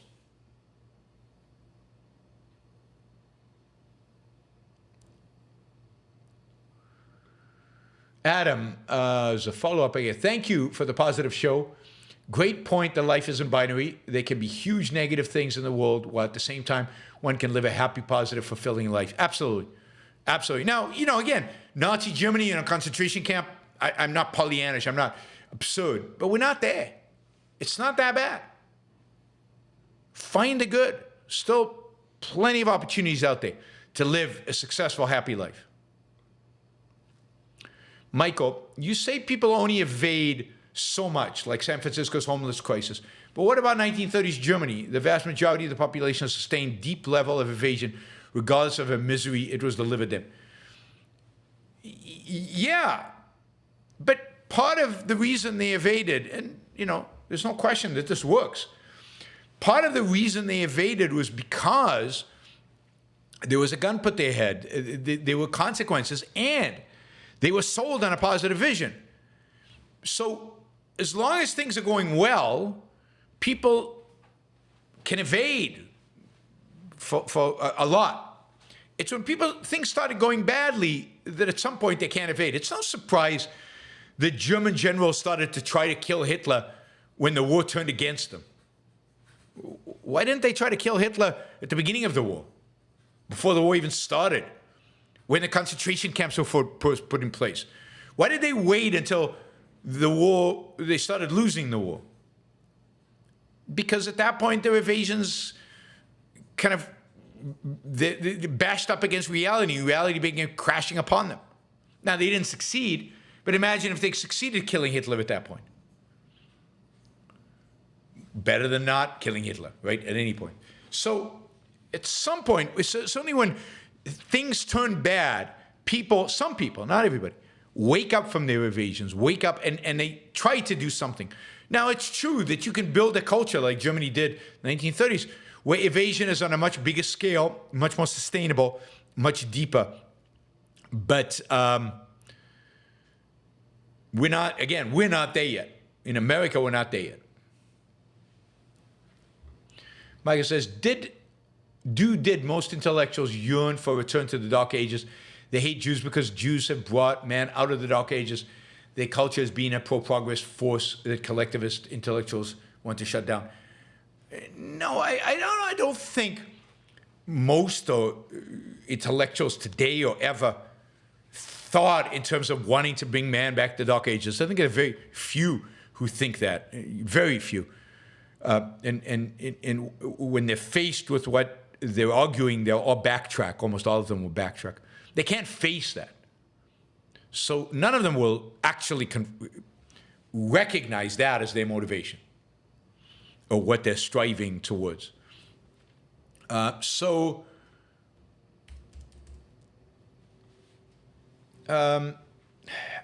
hate the Jews because Jews have brought man out of the Dark Ages. I don't know that that's true. Jews didn't bring man out of the Dark Ages. The Enlightenment brought man. The Renaissance brought man out of there, not Jews. Jews to some extent were part of that, but that wasn't why people hated Jews. Jews were successful. They resented that. Jews, charged interest on loans. They resented that. Jews killed Christ, supposedly. They resented that. So there were lots of reasons, and Jews were the other. So they were convenient for blaming your problems on in a mystical, superstitious culture. It's not that Jews brought man. I mean, Thomas Aquinas brought us out of the Dark Ages. The Renaissance, Michelangelo brought us out of the Dark Ages. I wouldn't ever say Jews did it. Jews had a culture of pro-progress. Not so much. Not so much. Jews in modern times, last 200 years, some Jews have been very this worldly. But I wouldn't say the culture is a culture of pro-progress. I mean, go watch Fiddler on the Roof. Fiddler is not pro-progress. He wants to stay on his farm. He wants his kids to live the same life he lived. He doesn't want modernity. He doesn't want change. And that's Jewish culture of the 19th century. And he's forced into recognizing the reality of change and the reality of having to move and his kids living a different life than he lived. He doesn't go into it that way. It's not part of the culture. It's something that he accepts because he's oriented to this world and he's not willing, he's only going to evade so much. But it's not essential to Jewish culture historically. The Jews are pro-progress. All right. I should have done a poll today. I haven't done a poll in a while. I'll have to remember to do more polls. All right. I changed the goal. I figured, why not? We'd gotten this far. Daniel asked, how do you beat jet lag, Yaron? Here's how I beat jet lag. On the way to Europe, so going... Now, this is not going to happen in this trip that I'm doing from Madrid, so ignore that, but this is how I typically do it. I take the night flight. The later the flight leaves, the better. I fly business class. When I get on the plane, I take a 10 milligram of melatonin. That's a lot of melatonin. It knocks me out pretty much. I sleep as well as I can sleep on the plane. I take the red-eye to Europe. And, I don't sleep very well, but I sleep. Then when I get to my hotel in Europe, I'll take a short nap just to kind of get myself refreshed, take a shower, go out, do stuff, and then at my regular bedtime, let's say 10 o'clock, 11 o'clock, I'll go to bed in this new place. Again, take melatonin the first 2 to 3 nights. I've never taken Ambien in my life. The first 2 or 3 nights. Melatonin is a natural hormone. It's part of your natural sleep mechanism. So it's just reinforcing what nature does anyway. And I typically am fine going that way. When I come back, it's a little harder. So you can come back, it's a day flight. You get to the U.S. in the evening. You leave in the morning, get to the U.S. in the evening, but it's really already really late at night. And the challenge then is just to stay up, to stay awake until your regular bedtime. And again, take melatonin. You might not need it the first night, but then take melatonin or just go to sleep, have a good night's sleep, and let yourself sleep as much as you can the next morning, and then get up and then go back. So in other words, get on to the sleep schedule you want as quickly as possible. Now, this next trip I'm leaving very early in the morning from New York and arriving in London at 7 o'clock in the evening. And I've got a 6:15 a.m. flight the next morning to Madrid. So I'm basically going to go there. It'll be 7:15. It'll be much earlier in the day, New York time. It'll be like 2. So I'll stay up a little bit, but not too much because I have to wake up really early the next morning. So I'll take melatonin to make sure I go to sleep. And I'll sleep that night. Hopefully the melatonin won't knock me out. I'll sleep that night. I'll get up at 4 in the morning to catch my 6th flight. I'll fly into Madrid, do my debate, maybe take a nap. I'm not great at naps. Maybe take a nap. And then in the evening, there's a fancy dinner that I have to go to. And then I'm back on the schedule. And then coming back, I'm flying on an afternoon flight from 4 p.m., arrives in Puerto Rico at 8 p.m., That is going to be tough because I'm flying coach. I don't know why I'm doing this, but I'm flying that flight coach. So it's going to be really bad. And I don't know. We'll see. I'm not sure how I'm going to survive that. But I'll get home and I'll go to sleep. So that's the way I do it. And, you know, I do this several times a year. Asia is different because you're completely bamboozled by the time. But again, sleep when you can, but try to get onto a regular sleeping schedule as quickly as possible and use melatonin. Melatonin is a natural way to get on that, get your body regulated on the right time zone. Michael says, for a woman who rejects the supernatural, Rand's thinking ability seems almost superhuman. It does, doesn't it? Michael says, what do you make of Democrat governor of New Mexico banning guns for 30 days following a string of gun violence? She stated constitutional rights are not absolute. Well, constitutional rights are absolute. How they exactly relate to gun laws is an interesting and open question.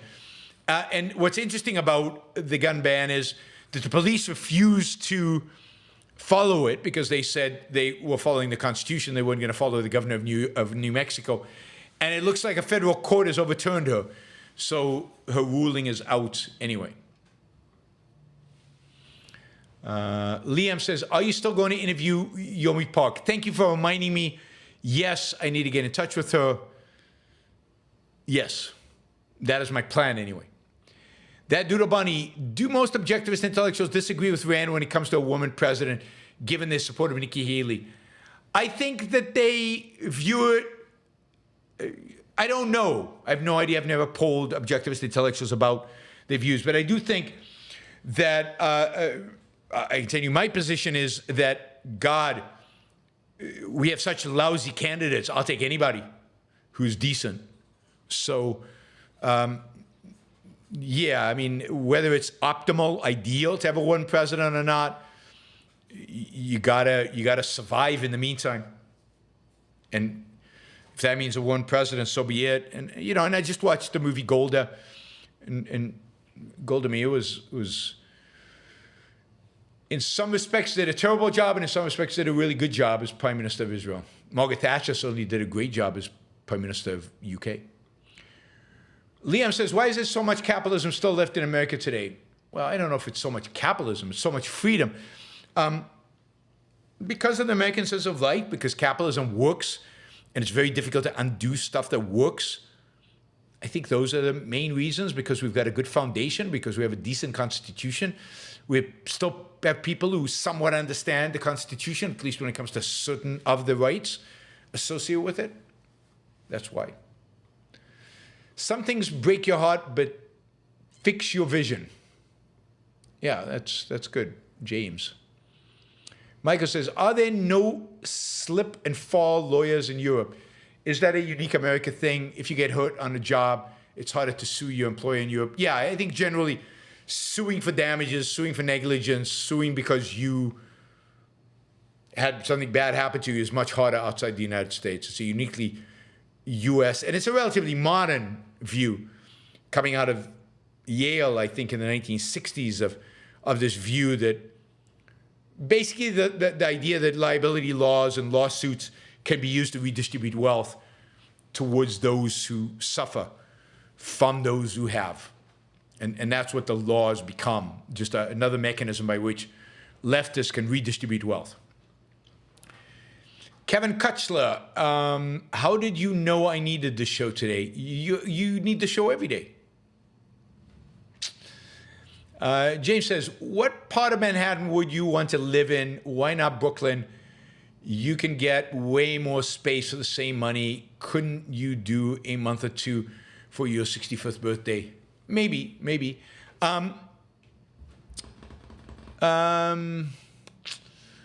Why Manhattan? Just because I think Manhattan is just a super unique experience that I'd like to have. I used to have this building that you could rent out for like a month a year or 2 months a year, a condo in right next to Lincoln Center in the west side of Manhattan, the Upper West Side. That would have been a great place. But yeah, I mean, Brooklyn could be nice, but I would want to be in Manhattan if I was going to spend a month a year. I would want to be in the heart of the action. And I might still do that. It depends on how much money I have. So keep the super chats coming. Increase the possibility that I spend a month a year in New York. Clark says, do you have any criticisms of Ayn Rand's speaking style or the way she approached interviews and Q&As? No, not really. Certainly not in terms of interviews and Q&As. I think she did those brilliantly. And she could get to the core and heart of a question like nobody else that I know and really attack the essence of the issue. I don't think she was a great public speaker. I don't think her talks were particularly good. I think the best talk she ever gave was the West Point talk on philosophy, who needs it. That's the best talk as written. I think most of her talks were articles rather than talks. She was, of course, a genius writer and a genius philosopher. But I don't think they're that presentable as talks. But she was even good at that. I mean, she was funny and she had great laugh lines in her talks, and she knew it. She played to the crowd. She was. It's hard to find anything to criticize about Ayn Rand, and there's no reason to. What percentage of marriages today are actually happy and healthy? I think most people are passive aggressive and hate each other because they're too irrational, couldn't communicate properly. I don't know. Maybe. I have no sense of how happy people are with their marriage. It's very difficult to make assessments like that of people. It's very hard to know what's going on behind closed doors. Hard to judge people. Doodle Dandy says, did you watch Craig Biddle's hour-long interview with Barry Weiss? What a catastrophe. She's probably now turned off Objectivist ideas forever. No, I did not. I really can't stand watching Craig. But I am curious about Barry. And was it really that bad? I mean, I'm curious what other people think. Was it really that bad so that it would turn her off? That would be horrific if she's turned off by it. Barry is, what can I say? It's sad that Craig is in a position, because of the money that he has, to make inroads with people like Barry Weiss, where it's the Ayn Rand Institute that should be making the inroads with people like Barry Weiss. We've done the work, we've done the legwork, we've done the cultural work, we've laid the foundations to have relationships with people like Barry Weiss and Ayn Hussein Ali and many others, and started those relationships. I established many of those relationships in the past, and that Craig is leveraging that to some extent and getting the fruits of that, and then maybe, if what you say is true, screwing it up is tragic and sad. But he has the money to make it happen. Yeah, that's the reality. Shazbot, people can sign up for live stream of your debate on Monday for free. They take a poll before and after. The biggest swing wins. Yeah, you can do that on the Soho Forum on Reason TV. You can probably find the link just by searching anarcho-capitalism debate, Soho Forum. Michael, this country wasn't built on telling people they can't do things. Absolutely. That's not the American spirit. Michael, an objectivist world has a lot less pain and arbitrarily imposed obstacles. An objective society is paradise, and it will happen. It is paradise, although it's not paradise in the common sense of the term as being effortless, easy in that sense. Mary Aline says, of course, the better to have loved and lost than never to have loved at all is from Tennyson in his poem In Memoriam. Thank you. It's great to have a cultured audience that can correct me and steer me in the right direction when I screw up. James, are you currently writing your autobiography, or will you wait until you're old? What's the purpose of it? I don't know. I can't imagine ever writing my autobiography. No, I mean, yeah. I mean, first of all, I can't remember anything.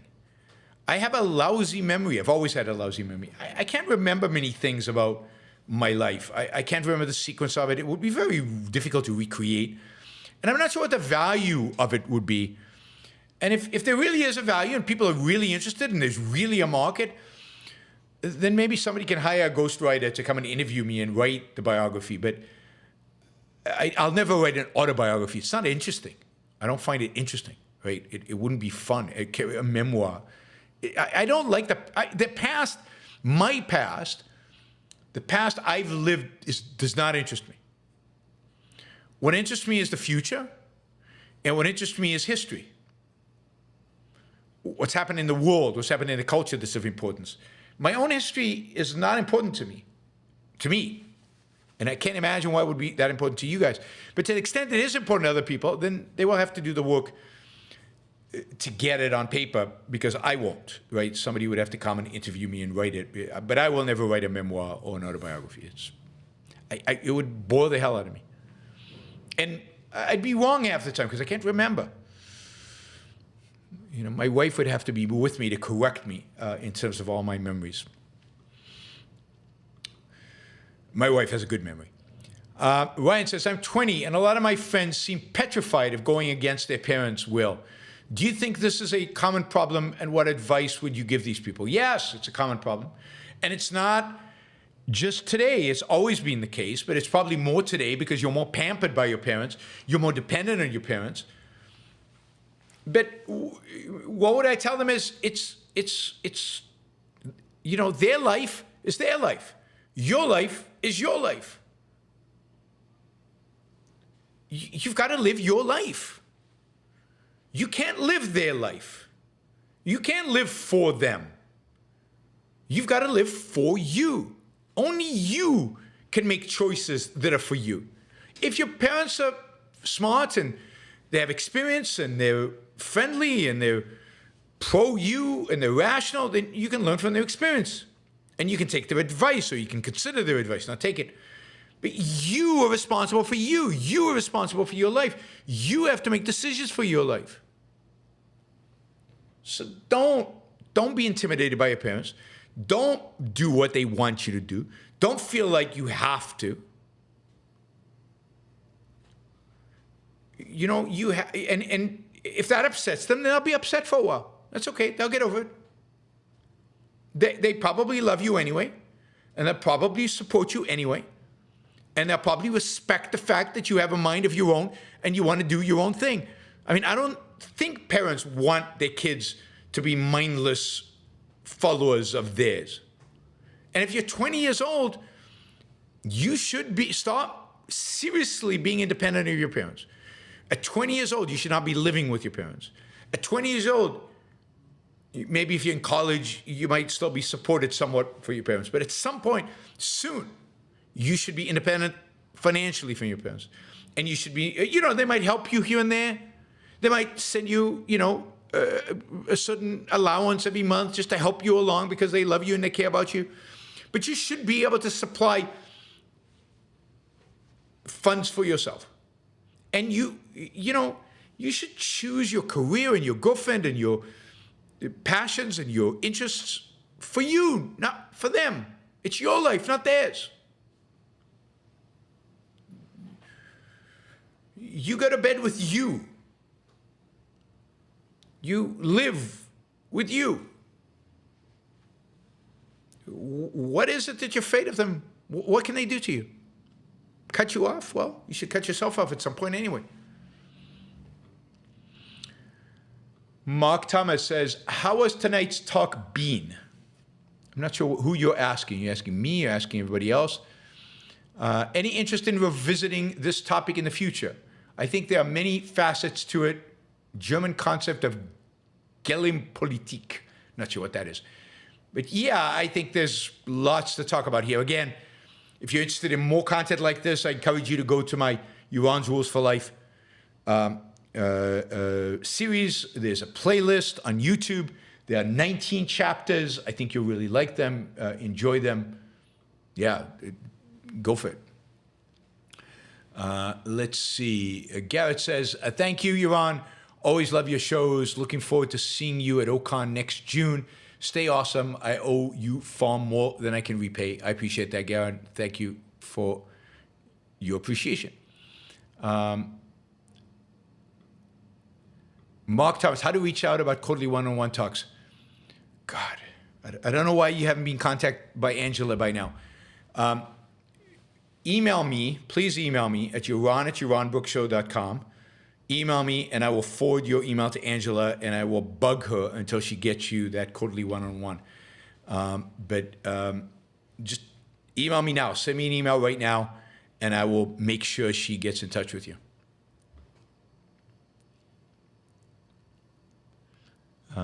Jennifer, love the positive shows. Thanks, Jennifer. Appreciate it. Ragnar, thanks for everything you're on. Appreciate it, Ragnar. Thank you, Norwegian Ragnar.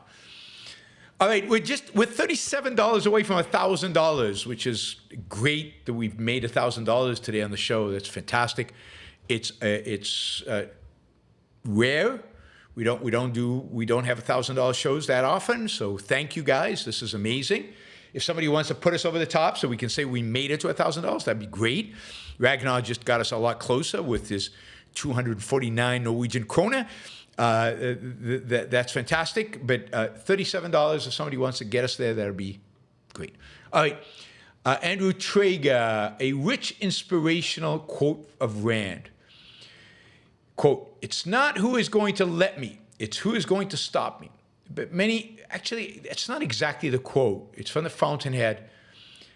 People use that quote as if it's Rand's, but it's not exactly what she says. I have to get you the right quote. But many do think others have the power to stop them. Is that grounded in collectivism, or why? Yes, it's grounded in second-handed thinking, the importance of others, otherism, altruism, a moral code. Our whole orientation is towards the other and the importance of the other in our life. And this is what holds people back from breaking away from their parents. We talked about that a minute ago. They somehow have power over you. They don't really. It's your life. Capture, that for yourself. Capture that life for you.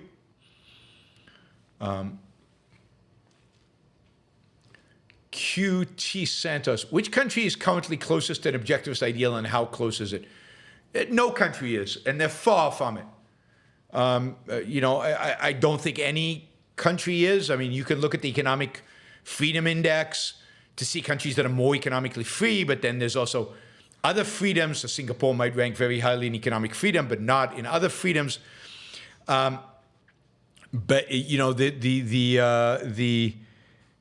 There's also just it's more than just economics, and it's protection of rights and protection of life, and that there's just nobody even close. So the whole world is mixed economies. The whole world is gray. There's no white, and there's nobody particularly close to that, so that I could differentiate. What's the difference between Europe and the U.S. and Australia and New Zealand and South Korea and Japan? I mean, how different are they? How common are they? How different are they? Some are a little bit freer, some are a little less free in different dimensions, but it's not radical. It's not a big change, sadly. Joel the Dreamer. Thoughts and claims Ayn Rand was a masochist who was into bondage based on Dominique and Dagny. No, I mean, there's no basis for that. I think she viewed sex as not in terms of there's an aspect of male domination. There's certainly male penetration. There's certainly, a female, what's the right word? God.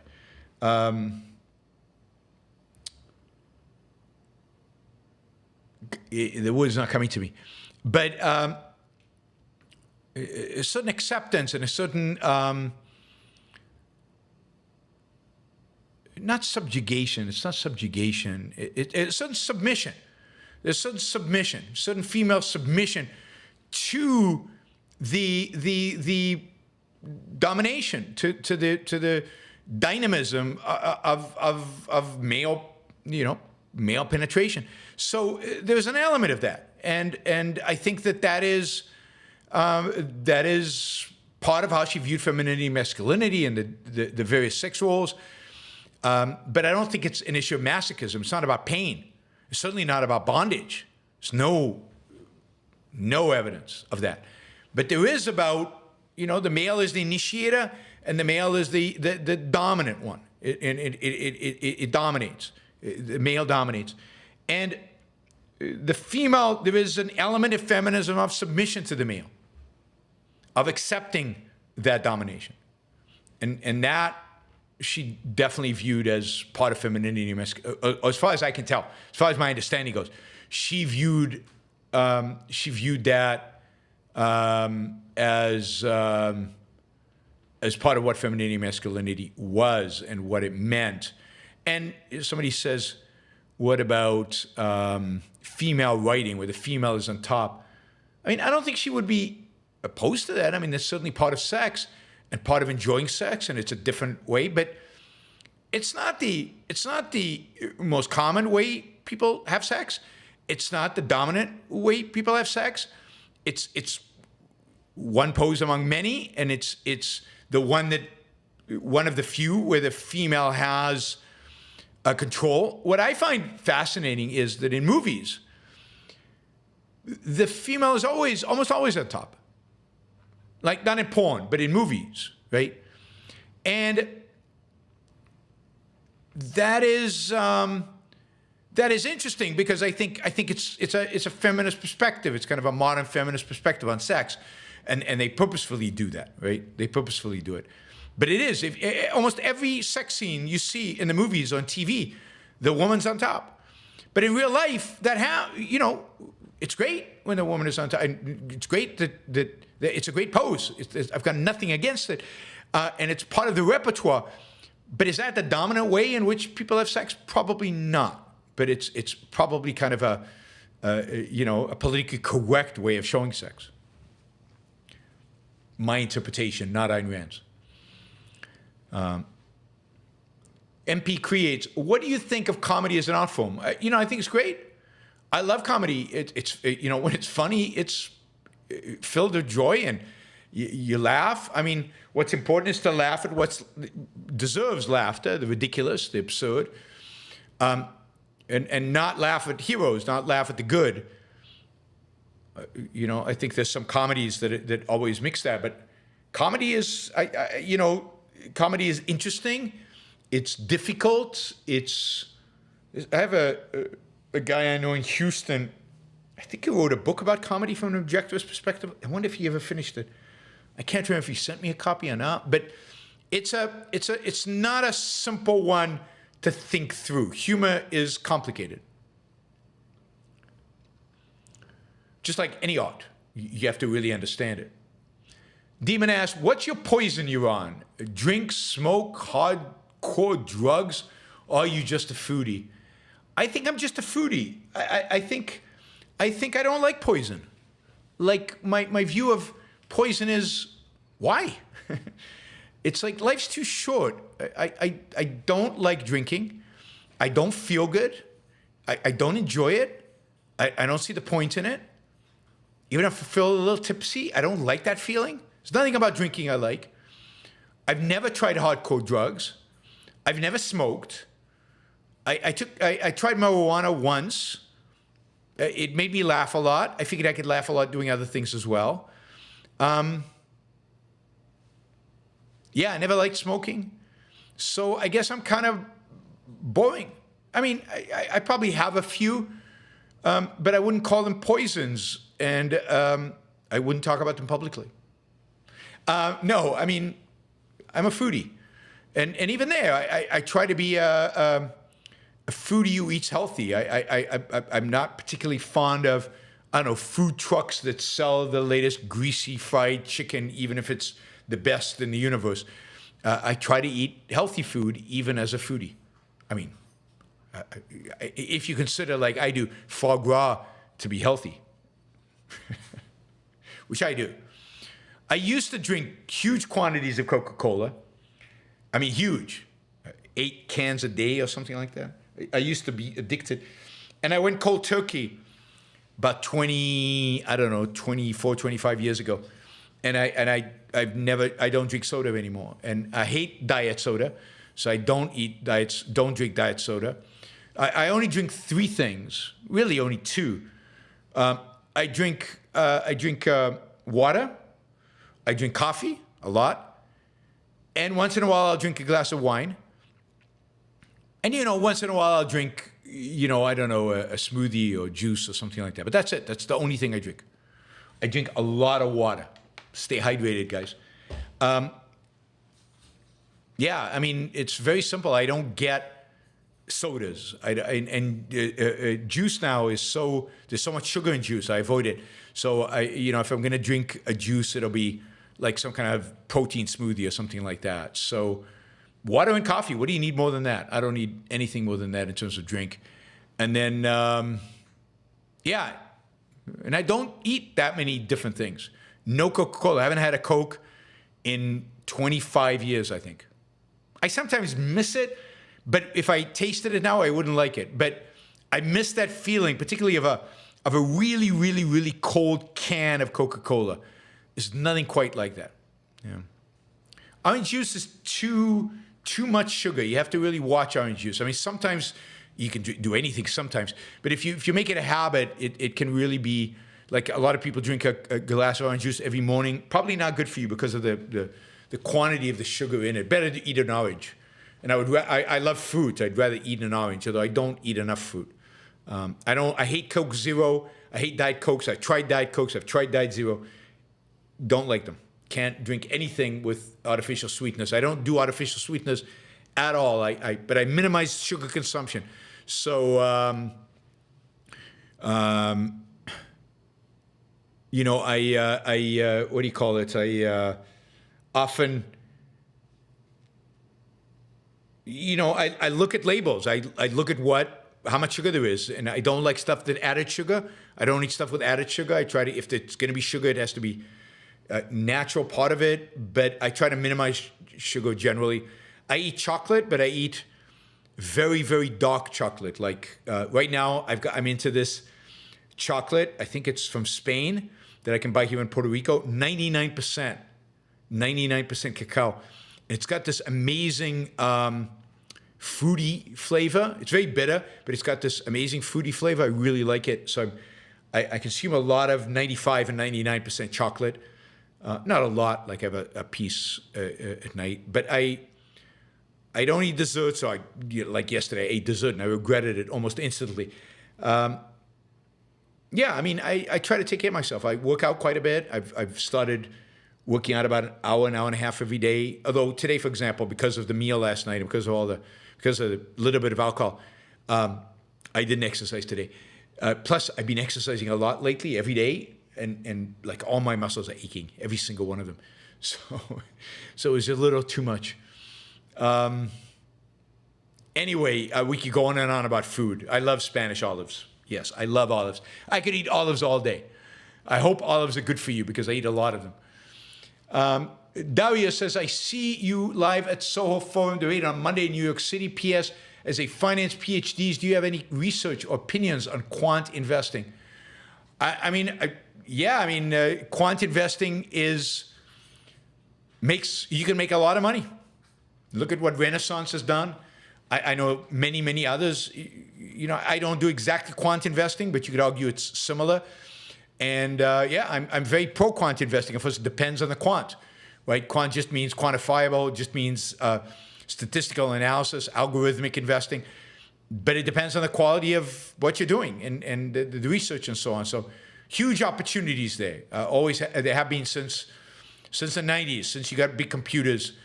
The opportunities keep shrinking because more and more people are taking advantage of them. And that shrinks the universe, keeps shrinking the universe.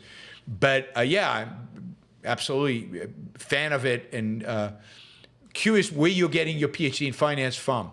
What university? NYU, Columbia? Austin, if a successful objectivist businessman decided to join the 2024 race, which party would he enter? What would his top issues be?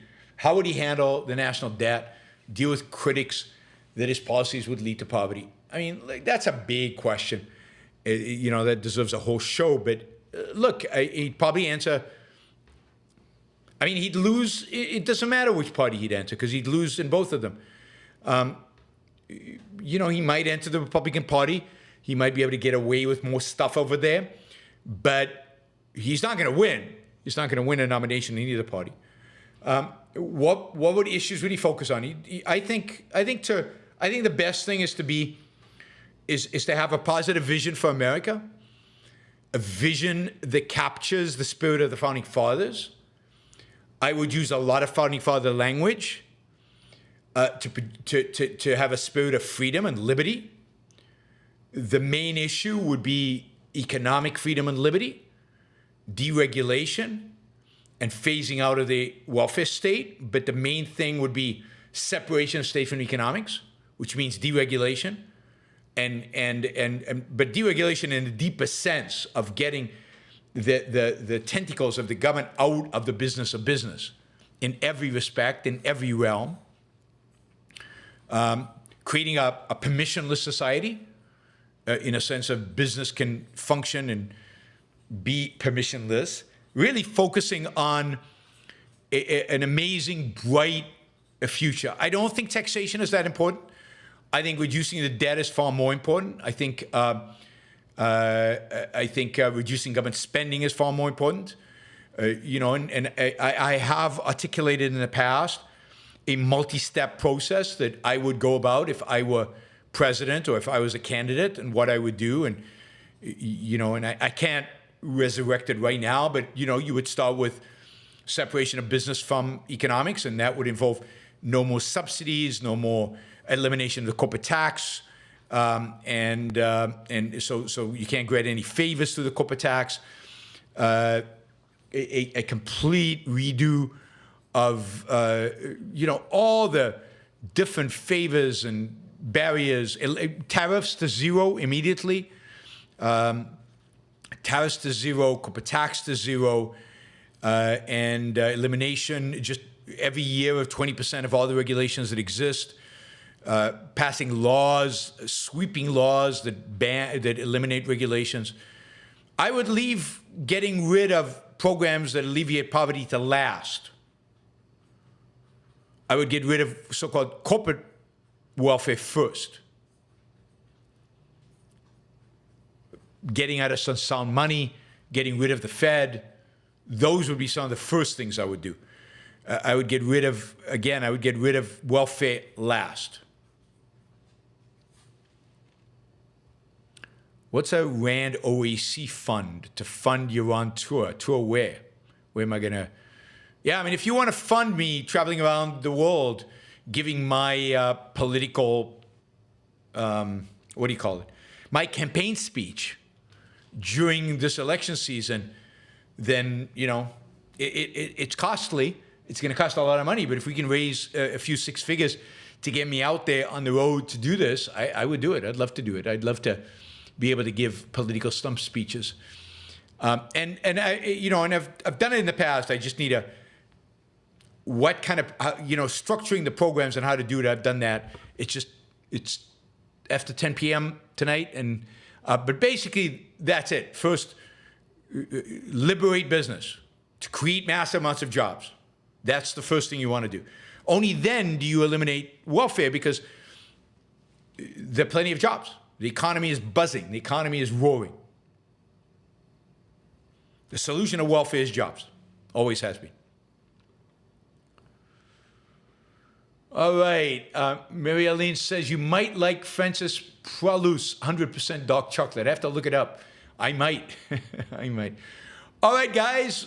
We crossed the $1,000 mark. That is fantastic. Really, really appreciate that. Thank you. So tomorrow, 1 p.m. East Coast time, not that long from now, we will be talking to Flemming Rose. So please join us. I hope you join us. It'll be, I think, a really interesting conversation. He's a really nice guy. Bring your questions. Free speech, Islam in Europe, all the issues about Europe. Please bring them and challenge them. Bring them to the forefront. He's not an objectivist. So don't be surprised that he gives answers that are not consistent with mine.